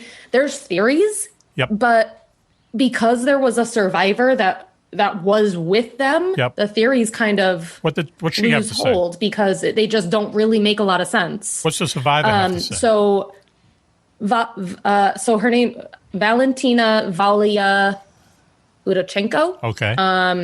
And at the time, she was 17. Yes. She waited 25 years before she would speak up. Okay. Correct. She never told anyone anything for 25 years. She was probably dancing in those 25 years. She... Sorry. They said that I shouldn't say that. She did make a statement initially, and then that was it, because it was like kind of like she was so traumatized, like she just couldn't speak to anyone. But she was the lone survivor, and she was the person that gave the firsthand accounts of seeing people, like clawing at their throats, coughing up whatever this foam was. And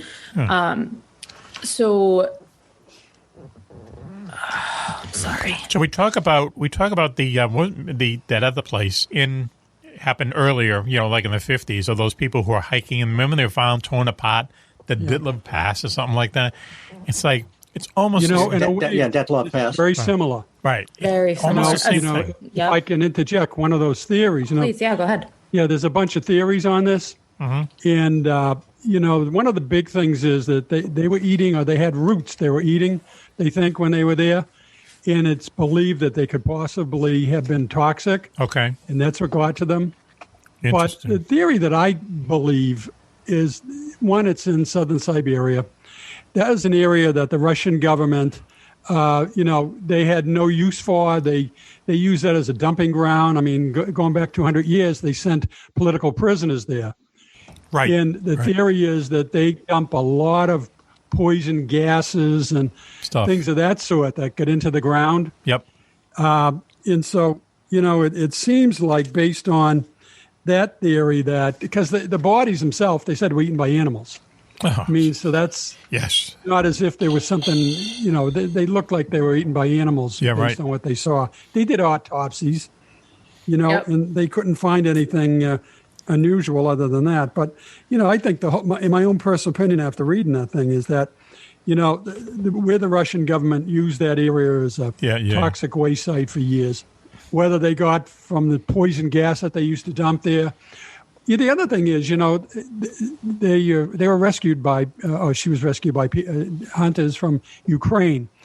And if you can recall, 6 years prior to that, we had Chernobyl.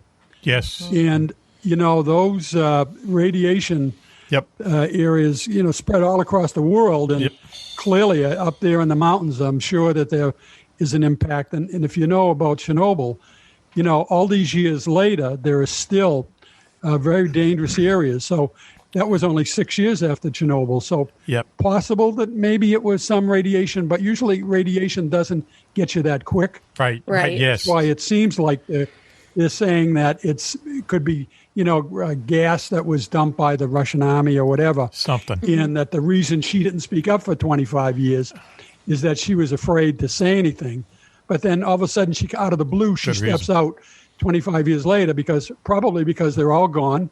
Soviet Union's, is gone. So it might have been that she finally got the courage, to speak up. But I really think that reading in that thing, that just like that other issue you talked about years ago with the hikers, same thing. There's so much crap out there, and that whole what are you hiking for? Siberia is all toxic. It's What are you hiking in Siberia for? And Why aren't you just home watching TV or something? I mean, really, what, you have to go hiking in Siberia?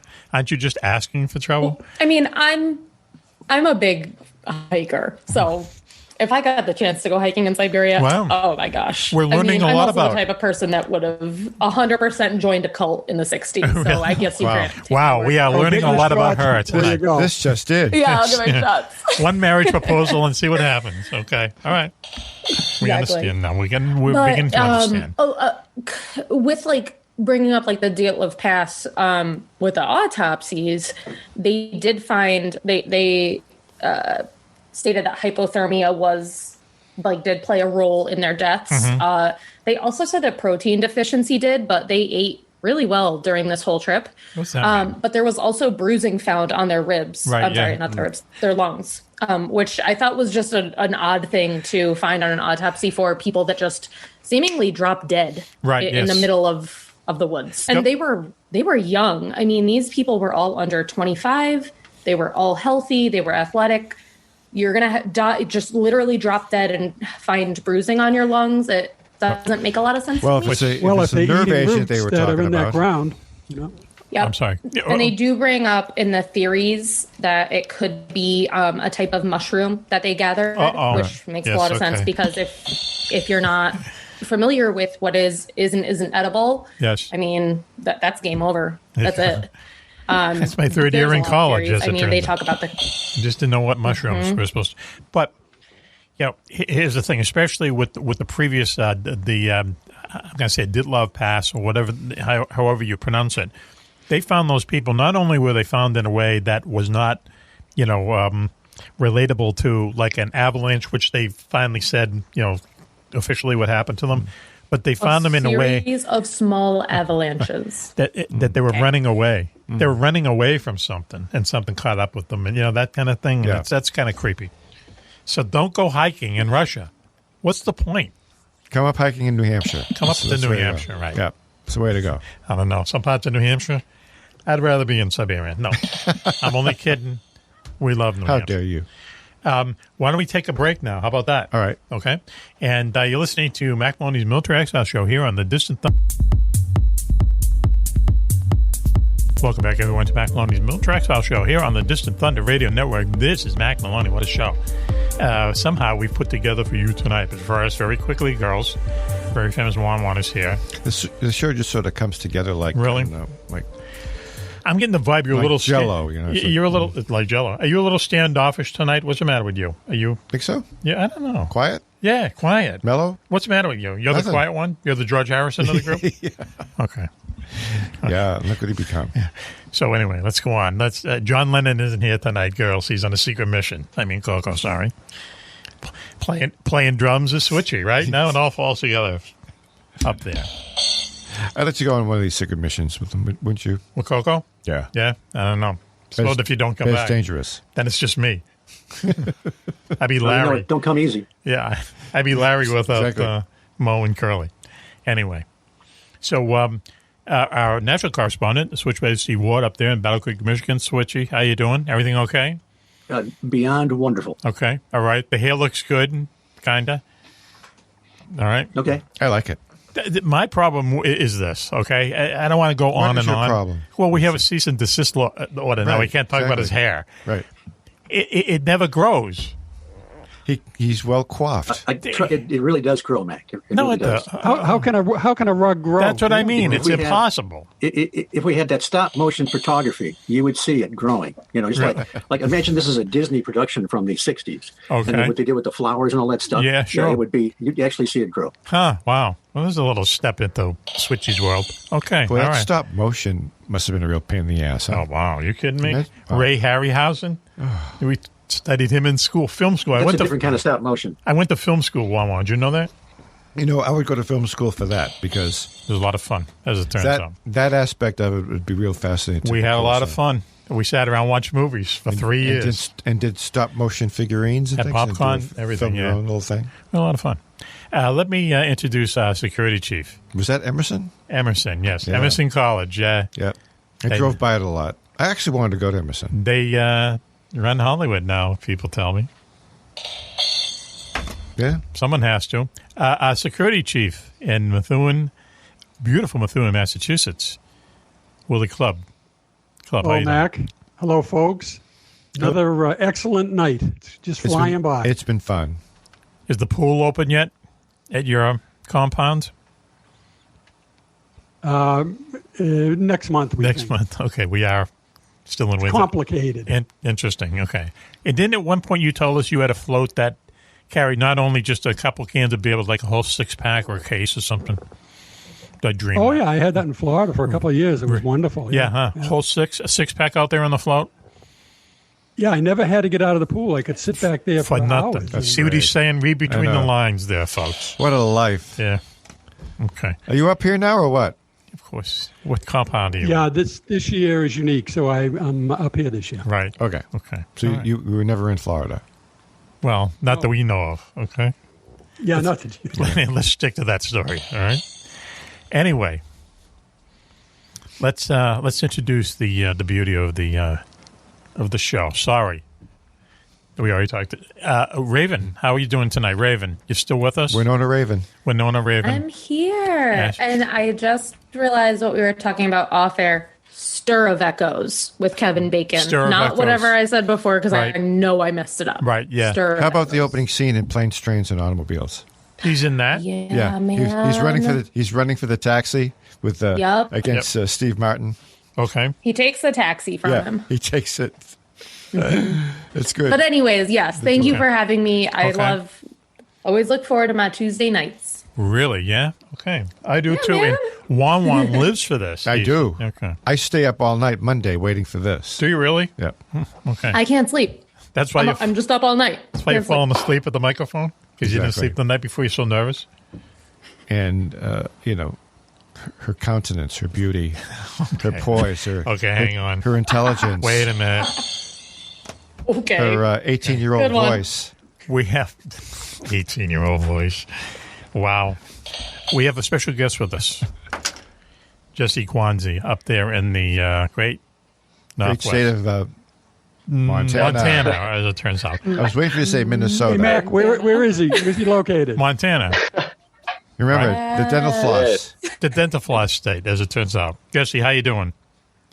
Good, thank you. Jesse is an Iraqi war veteran, but he also runs a podcast called Mud Pie, where he does some very fringe stuff having to do with the paranormal, UFO, so on and so forth. Thanks for joining us. I don't want to gloss over his Iraqi war stuff, but we were talking off air, I think, or I hope some of it was on there. It's amazing. I can't imagine me neither. Hanging out there, if there weren't any shots fired or shells going over my head. That is a place there I wouldn't even think about going. And what's the point? You know what I mean? It's. I hate to say this, and Jesse, you can say I'm wrong, but it's like there's certain parts of the globe that the people who live there are happy with a certain style of civilization. You shouldn't bother them. You know what I mean? I mean, Afghanistan and there, the twain doesn't meet, you know, and somehow you just got to figure out. And if there wasn't oil there, I'm sorry. Right. We wouldn't know where the freak Kuwait was. I'm sorry. If they grew bananas there, who cares? Mm-hmm. But that's just But it's sad because that's where civilization started. That's the weird thing about it. Yeah, that's the weird point about it. It could end there, too. So who knows? But let me just ask you this, Jesse, now that you're an Iraqi war veteran, I've always wanted to ask. So, if you're part of one of these groups, right, one of these anti-U.S. groups, and you ambush, some U.S. service members, right? Don't they know at some point, like an A-10 is going to show up and it's going to be all over? Yeah. Do you know what I mean? I mean, that's usually how it ends, right? I mean, possibly, but when you put at if you think about it, if the shoe was on the other foot, like, what if someone came into our home and conducted operations constantly? I could imagine that regardless of what was going to be at my front door, I would still do everything I could to secure my own home. So as the invader, we sometimes forget that people are still protecting their life from us. Right. Regardless of what the outcome for them might be, that's the most important thing. Yeah. See, that's the sad thing is a lot of people, just over the past 20 years, when they see that American flag coming, it isn't like we think it should be. You know what I mean? It's like, oh, no. What's going to happen here? And they who called them up? They don't know. Yeah, who called them? Right, exactly. But I mean, that's just so. When you were over there, did you ever see anything like very, very odd, very things you still think about? They don't have to be paranormal, just like people acting odd or something, like this show. Nothing too terribly odd. I mean, I spent a lot of time working by myself. I worked a lot of night shift stuff, a lot of in my own, out on the airfield type thing. I mean, cultures were different. That was it. I mean, just getting used to being in a combat zone in the desert, that was the weird part about the whole thing. But once you kind of get your head wrapped around that, I don't think it's anything too strange from what I expected going over there, probably. But are you all in constant fear of getting mortared or something, or rockets dropped on you? When you're over there, yeah. Yeah, I couldn't take that. Yeah, that's pretty much happened multiple days a week. Like, we would have every Thursday, no matter what, we would get rocketed for sure. Wow. And then every couple days after that. Really? Yeah. I mean, just so are they just letting you know they're there, that type of thing? And trying to do as much damage as possible. I mean, anything that you can possibly do to slow down a mission, especially when we were in Diwania, our smaller base that was only like a half mile long, we would get rocketed 5 days a week. Easy. Really? Yeah.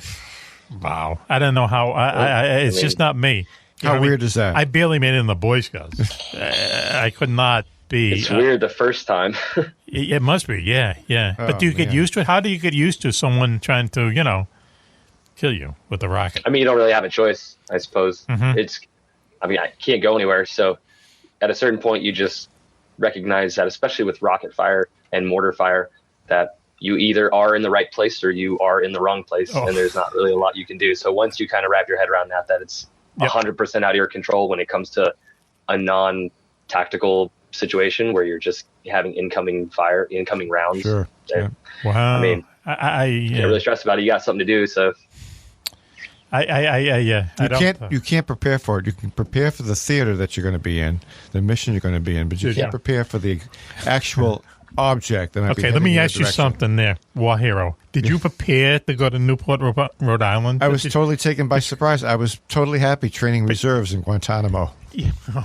Really? Okay. And working on your tan, right? No, working on my tan and watching some Russian submarines every so often. When you're in the mood. But listen, let me ask something. When you were in Newport, didn't you also, your job there was like splicing film? That's right. I worked in the motion picture projector lending library, if you will, where they lent you a projector and they lent you movies to the fleet. And then you used to drive home. The movies are very important to the fleet for entertainment. Didn't you drive home? I was close enough to drive home almost every day. Wow. I thank you for your service. I really do. 90 miles away from my home base in Massachusetts. Wow. Okay. I know, Newport. But that wasn't enough. I had so little to do in Newport and stayed on the ship only when I had duty. Okay. That they said, Juan, how would you like this? How about some work at the shipyard in Charlestown? Right across the street from where you kind of grew up. Exactly. You just run across the expressway, you'd be home. A lot of boats coming in for overhaul. One's got to get gutted. Wow. How would you like to work on the one that's getting gutted? And I have to install anything? No, you just got to gut things. Show up at 9, leave about 3:30, 4 o'clock. Yikes. Hop in the expressway. And they call it temporary additional duty, TAD. Okay. You get paid extra for that. Really? You get paid. I get paid extra. Wow, huh? Okay, good for you. Yeah. Every 2 weeks for working at the overhaul. And I know no Viet Cong made it to Charlestown because if they did... They all talked my language. Can you believe it? They'd say, this is a mistake. It is so weird, Jesse, how... Can you tell? That experience... I wasn't really nervous about joining the Navy. I mean, it was 1968. Weird things were going on in 1968. Yes. Especially the Democratic Convention, blah, blah, blah. Ancient history to Raven. Go ahead. In me. Yeah. Go ahead. And weird time to be in the service. So I was kind of a little nervous about it. Go ahead. You know, I spent half of it in school, it seemed like.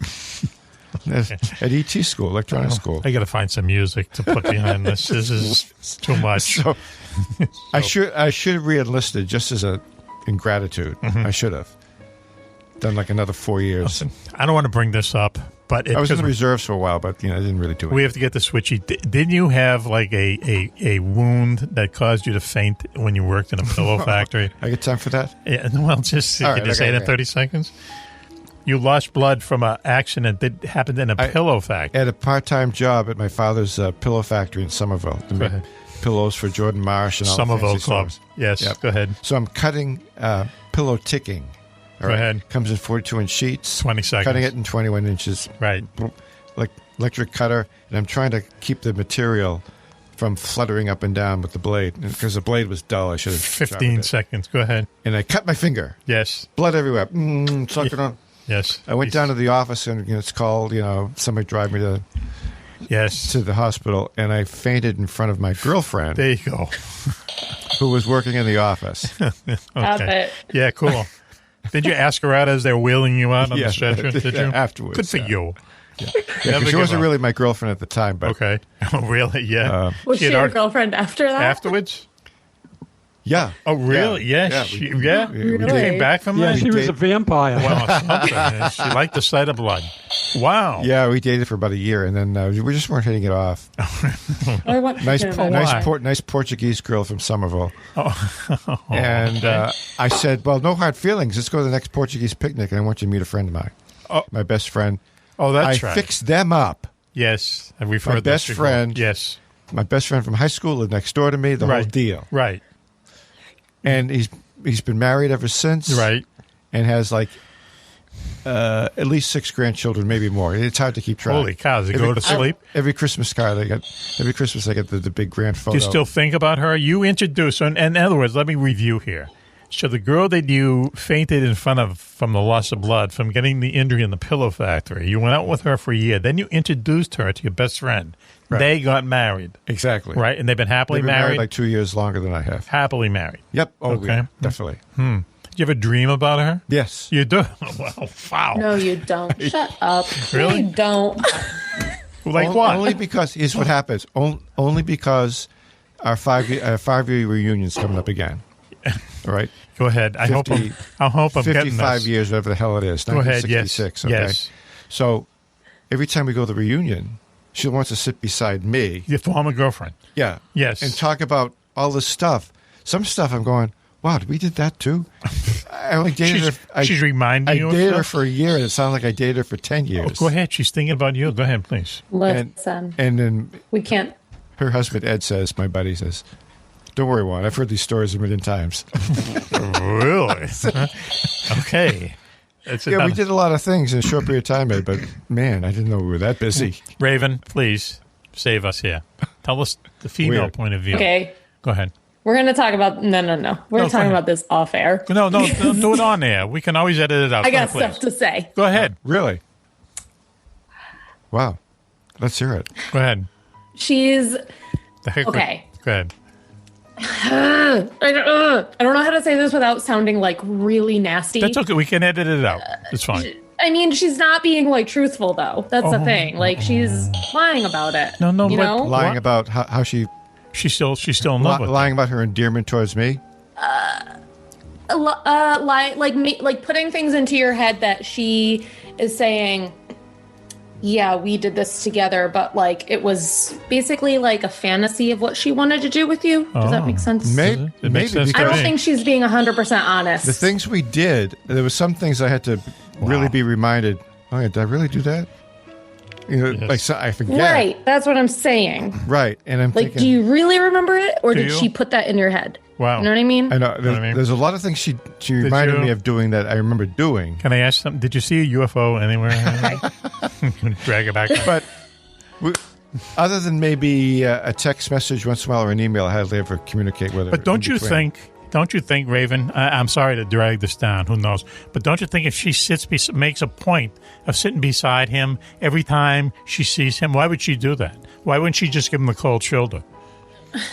That's what I'm saying. Like, to me, if you're going to make a point to do that, Yes. you're trying to prove something to him. To Yes. me, like, To Juan-Juan. like You know what I I mean? thought about that. Like, look what I become. But Right. her husband's always saying, "Juan, I owe you." I'm waiting for him to pay off. Damn it! See, that's weird. How much? He owes How me much? big time. He would have never have met her if it wasn't Like- for me. Right. I set it up. And see, that's what makes it so odd because she didn't work I in mean, the I know factory some where straight Ed up worked. twats Ed worked that at Skip's they try to restaurant. be like, oh, look at how great he is with me. Yes. He didn't like you. Yes. You know what I mean? That whole thing. Wow. And that's where it's like a little messy because why would she continuously remind you of things? Right. Because she's looking to start up something See, now. that's what I think. Right? That's what There's I something there. No way. Club knows. Now, my wife doesn't like Been going there, to the done reunions. sorry. My wife doesn't go to the reunions. She says, "It's not my crowd." Yeah, How but convenient. It's my reunion. Eileen. Really? Why don't you- She's never been to any of my every 5-year reunions. Okay. And I only missed one when I was deployed. I couldn't Okay. go. All right. One of the things that the Navy screwed me out of is going to one of my reunions. Is it really? Yeah, they did that to you? Yeah. How horrible. Somehow the schedule is a conflict. Yeah. Raven, can I just say, yeah, we're going to have to take what you just said and put it in Analyze it. something, right? Is it any wonder why guys are crazy? Do you know what I mean? Just speaking for all guys everywhere, to hear that explanation of why your old girlfriend would sit beside you from the guy's point of view. I say, I Don't think get me started on my guys are crazy. Oh no, let's my go. God, you're all crazy. We got 12 minutes. We're women. We're all wild. Is that everyone's crazy?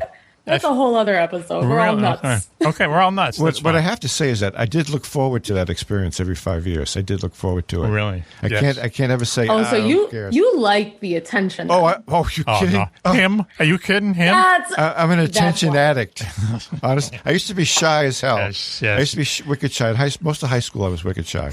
Can you believe it? It wasn't until I would never get Even when I that got in a from you, band, ever. I was shy. Really? Yeah. Yeah, I did. Well, it was a mariachi band. Were you in a rock band? I sang La Bamba one time. I was faking Spanish. It was pretty good. Had to be there to experience it. Anyway, back to Barbara, that was her American name. Her real name was Fernanda.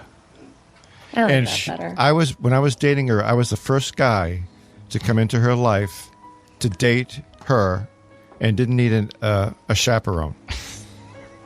The chaperone would typically be her sister, slightly younger, but in the back seat, just hanging out. That's how it was supposed to work. When I met her dad, he decided she didn't need a chaperone. That was the first time in her life she ever went on a date and didn't need a chaperone. Was with me. Yeah, he knew you were harmless. Wow. I wasn't going to say it, but there must be something to that. Wow, interesting. Let's get it all out. He saw that estrogen load in my face, I guess. It's too much tofu. He said, wait a minute, this guy's no problem. Wow. I'm not even sure if he's a guy, but this is no problem. Really? Okay, wasn't your first date like on they told you fortune or something, or you went to a card that was my first date with Eileen. Oh, I see. Oh, I see. Okay, yeah. There's many women in this. Eileen's wife was a medium and did automatic writing, and we went to a seance, and it turned into an automatic writing session too. What did the ghost say? Get rid of this guy? You know what? I wish I had recorded the content. I didn't know that was going to happen. Okay, yeah, okay. But you got married anyway, and you're happily married for many years. Yeah, right? I mean, Eileen draws your angel. Yes. I got to tell you about that exercise. Yeah. Okay, yep. Just want to go on the air and talk about it. But why? If she doesn't like us. She can see your angel and draw it, and all of a sudden she's a fantastic artist, but she's really that's not. Can I ask you something? Tell the truth now. Okay, ready? She doesn't like Coco and me, correct? She loves you guys. Huh? She's worried about me. No, what, hanging around with us? Yeah. Yeah, okay. That says it all. All right. How much time do we have left? I don't know. I'm keeping track. Switchy, I'm sorry. And Jesse, I'm sorry. That's all right. Better to have a decent segment for Corliss. Okay. We're just trying to do the math here. So... we start at 10, right? So we got 6 minutes. 6 minutes to go. Why don't we start the anything plugs? I've been saying is really the God's truth. It's no, crazy. I understand that. Yeah. Hey, listen. It's not a bit. I'm joking around. No, I understand it because I've heard the story a number of times before. But I will tell you that, and this might shock our listeners, okay? At one point, I was known as Dr. Love. And strangers would call me up out of the blue that would just get my number and ask me for romantic advice. Can you see me? I believe it. Sure. Can you see me in that role? Yeah. Really? I think the Irish are well suited for that role. Oh, you having a problem with that? Really? Punch you right in the face. Punch her, boom, right in the kisser. Drop the joke. Yeah. Okay. Anyway, 100%. Whereas my Italian side comes out. Okay. And I'm crying, emotional. Yep. Eating. I'm drooling in my spaghetti, and I'm like really a mess. Made with tears. Yes. Yeah. All right. The gravy. That's the part that. All right. Takes over my psyche. What do you think of the chances are that we're actually recording this? This is priceless. This is good. Okay, all right. I have a little technical problem here. We're going to have a technical... The numbers are going up. The meeting. We're going to have to add that meeting. Okay. Okay. I mentioned things and, Like a sit-down. He doesn't blow me off or anything. Okay. All right. But anyway. The machines need an upgrade. The machines needed an upgrade. That's correct. So let's get to the plugs. So... Homes for Our Troops. Homes for Our Troops is a military charity that spends 88 cents on every dollar goes to our veterans. And what they do is that they design and build homes for Iraqi and also Afghan war veterans, people who have lost limbs. And they build the home, to the specifications of someone who might be in a wheelchair or whatever. Everything is wider, the steps are easier to get up, and so on. And then they just give them the keys. No mortgage, nothing. They deserve it. And, they've built something like 420 homes. Wow, that many? In 15 years. It's insane. Wow. Homes for Our Troops, 88 cents of your dollar goes to the charity, and that's very, very high in the charity biz. Also, our good friend, Ross Sharp, who's going to be here, let me plug this, in a couple of weeks, we're going to have World War II trivia contest. Oh, that's going to be great. World War II trivia contest, and it's going to be moderated by a good friend, Phil O'Baines, who is the owner of Winning Moves that makes Risk and Monopoly and so on and so forth. And he's going to donate a special edition called the European Risk game, okay? I guess it's all Europe or whatever. Limited edition, that's going to be the prize, okay? Who's going to win between, let's say, you, me, Coco, X, who knows? Could you imagine living in London during the Blitz? Well, it depends. Oh. No. What a pain in the neck that would be, right? Well, just at 5 in the afternoon. Yeah, they knew when they were coming. My soul would leave my body. Really? Bye. Ah. Okay. And then when it was over, you always walked around with your little box of chocolates, gas mask, and maybe some food, something that's and you lived your life. Right. Yeah. Well, you were in war. It was a war. Wasn't Keith Richards born during the Blitz? During the Blitz, the bomb just missed him. That's what something like that. Yeah. It's the story of his life. Took out the cellar and a trombone player. Remember that last week? Yeah. Holy cow. There's so many trombone player jokes out there. So anyway, Ross Sharp and his band of renown English. He sounds like a band leader, doesn't he? Ross Sharp. Yeah. But anyway, he's rebuilding a mosquito warplane from World War II. He and his friends, the People's Mosquito Project. It's a warplane made of wood, and they put 2 Rolls-Royce engines on it. It was the fastest thing in the war for about 2.5 years, almost as fast as a jet. So fast that Juan-Juan says it would outrun the bullets, and it's true. Yeah. Right? And you're going to take the first ride as a civilian in it, correct? Okay. I might have them shoot at me and see if I can catch a bullet. Of course, we'd have to slow down in order to do that. During the first ride? Yeah? Oh, you're going to do all that? My big deal is no parachute, and I'm going to wear one of those scarves. See what happens. Yeah, okay. Wow, huh? And you're going to catch the bullet. And goggles. Some Oakley goggles, probably. Okay, good. Yeah. Wow. And what are you going to have, a net on the ground? Are you going to try to hit the net? Or no. Yeah, you don't care. Hit a tree, maybe. Oh, hit a tree. No, this is only for going down. I mean, we're not going down. Go ahead. Or something like that. Why would I bring a parachute? Oh, I see what you mean. You're confident that they're not going to crash. Yeah. Okay.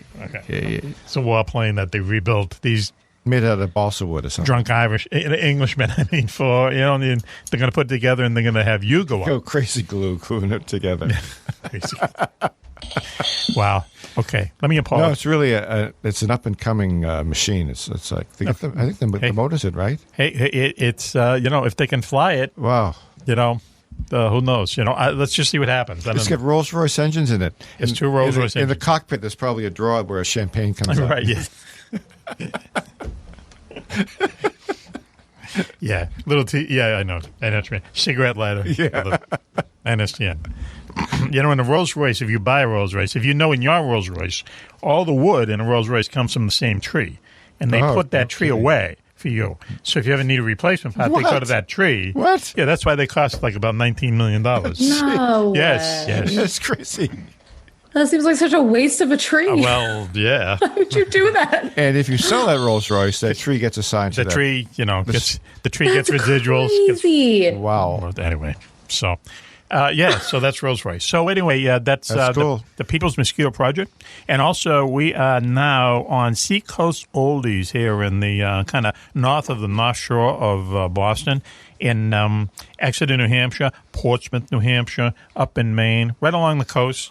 All you have to do is download the podcast app from Seacoast Oldies, and all of a sudden we're there. Mm-hmm. Right? We're so close to Maine we can smell their clams, but there you go. We're so close to Boston that we can smell the beer. Fenway Park. Fenway Park. the urinals. Wow. Remember that? What, do you work for the tourism board? Do you remember that? I remember that. Yeah, sure. I try to forget it. It turns out. Okay. Let me apologize to our guest, okay? Man. Jessie, thank you for joining us. Okay. Jesse, thank you. Thank you for having me. Appreciate it. You're welcome. Right. The name of the beer is... first of all, the name of the podcast is Mud Pie. Oh, mudpie.com. I have subscribed. Yeah, mudpie.com? Okay, that's cool. Yes, Mud Pie Podcast, yep. Good. Yeah. So do you think you'll ever have Linda Lovelace on, this guy's sister? Let's see what happens. I might have to track him down and find him now. That's fine. Well, you'd have to dig her up. Oh, is she died? Is she dead? Oh. Did she die? Yeah. She's Really? been gone a long time. Wow. Only Club there's would a know. documentary on her that is so good. Really? Oh, Yeah. my gosh. She was the first porn star. Not that there's any connection to the guy that Jesse interviewed. Thank you, Jesse, for joining us. Mudpie.com. Join us again soon, okay? Thank you. Do you ever come out to this? Come out to this part of the world? Ever been in New England, Boston, anything? Not that far north. I do go to Baltimore every single year. That Baltimore, doesn't count. New Jersey. New Jersey. Friends from the Army, but that's about as far over there. It's only a few more hours north. Yeah. Hit the road. That doesn't count. Yeah. Mm-hmm. Okay. You got the lobster claw logos and all the gas tanks in Baltimore. I don't think anyone counts New Jersey. Listen, just where dreams come true. There's go past That's right, Richard Fader from Fort Lee, New Jersey. go past the exit for Camden Yards. There you go. Yes. And Just keep count going about north. 5 hours and you're good. Yeah. Up to Boston and hang with us. See what happens. Okay, you think Iraq was something. Yeah. But anyway, thank you, and thank you for your service. We really appreciate it. Yeah, thank you for your service. Okay. Yes. And it's mudpie.com, a really kind of cool podcast, very fringy. Okay, thank you. Let's see. Let's go to Clubb. Thank you, Clubb, for watching over us tonight. Okay. Well, thank you for having me. Now, listen, is it just a coincidence that your shirt matches the color of your microphone? Is that something you're trying to... Oh, no, I always try to get everything, to match. I spent all day doing that, yeah. Interesting. Okay. And those are real books behind you, or is that some kind of electronic thing projecting your... Wow. Look at this. There we go. We're a radio show, but... You just pulled a book out of the bookshelf. Probably a wingman book. Oh, you're bad. Is that a wingman book? Whitey Bulger. Oh, wow. Holy cow. Yikes. Sorry. I think that's not the Howie Carr book. That's the other one. Jesse, Whitey Bulger is a very famous criminal and murderer here in Boston. And some people say Clubb looks like him. Sorry, Whitey and Clubb. Hoofa. Okay. All right. So let's go to Raven. Raven, thank you for joining us tonight. Thank you for having doing me. what you do. Okay. And you've made it through the marriage proposals. You've made it through everything that comes your way. Being torn up in Siberia. Dreams do come true. I can have two husbands. It can happen to you when you're young at heart. I can have a house, a trailer, and say Mitt Romney is allegedly my husband. There you go. Yeah, come on. Would you like to go cross country in a big RV camper thing? That's a dream, man. Yeah, that's what I want. Me too. If I could quit my job and get an RV and just God, I would. Really? I absolutely would. Holy smoke. Okay. Stevie Nicks and being in an RV across country. Why don't you just bring out the cat? Why don't you just show the cat now? My heart just stopped. It's like, I've been wanting to do that. About that. Okay. All right. Do you want me to leave you two alone? You want to have a cookie together? I want to do that. Yeah, okay. All right. I'll drive all day. I don't care. It's just the whole concept. That's the problem. He will drive all day. Okay. What the problem I have is that movies mock that experience, but I think that in some cases, not all cases. What experience? The long distance romance? Long distance RV. Oh, that, yeah. They're always comedies. Yeah, they're never dramas going across the country in an RV. Maybe your friend Q-Tip will do it. There was one movie, though, that was cool, but Viggo Mortenstern. Coco's favorite actor. Is in it, and he's got his band of his kids. His wife had just died, and they're living in nature. And he's in an RV? But he has an RV if they want to go to another part of the country. But the guy from Lord of the Rings is driving an RV with kids, that guy. Good actor. I like him. Did he read the script? Oh, what was the name of the movie? I just saw it. It was no great. One knows. Great. All right, listen. Why don't we... so anyway, Switchy. Thank you, Switch. Okay. Great to be here. Okay, and by the way, Mac, I had a Carmen Ghia, and they had a shrub set aside in case I needed some. A shrub? Did they really? Okay, well, that makes sense now, right? Did you have a Carmen Ghia, really? Yeah. Did you really? A 67 Carmen Ghia. I got it in early 70s. And it was rusting away, so a buddy of mine and I bondoed it and had to replace the bumpers because they rusted out. So I had stained wooden bumpers on it for a while. Yeah. I went all over hell in that thing. Okay. John Keel had a Carmen Ghia. Really? Better than John Keel. And Once Upon a Time in Hollywood, what was the car that Brad Pitt was driving around? Who cares? I don't know. That's like the... Go ahead. What? Carmen Ghia? Yeah. Look at... we're going to have to do a show on this because that is the... I can't even talk about it. This is the worst movie. Raven, right? Quentin Tarantino. Terrible, correct? Terrible. Awesome. Let her talk. Let her speak. I love Quentin Tarantino. God. Come on. Man, that hurt. You can't do that to me. Are we hitting on every check mark or what? I haven't seen Once Upon a Time in Hollywood yet. I've been a little bit behind on movies. It's on Amazon Prime. It's on Amazon Prime. Give me Reservoir Dogs all day. Yeah. Oh, Jesus. Oh, man. Oh, this has all gone wrong. I don't tip waitresses. Why don't you tip waitresses? I don't tip waitresses. Yeah. Why? Because I like them to spit in my drinks. And I'm like, don't say that. Look, all right, let's just go. Let's go. Thank you very much. Thank you. The Madonna thing, too, was pretty good. Yeah, it must have been. Thank you, Jesse. Thank you very much, Jesse. Thank you, Clubb. Okay. Classic movie. Yeah. Thank you, Switch. Okay, we'll talk to you soon. Okay, Raven, thank you very much. We'll talk to you soon. Though I want everyone to hang on. It's so nice to see everyone. So why don't we do this? Why don't we say, until the next time you hear us, this is Mack Maloney for the entire gang saying be safe, be happy, and... Bye-bye.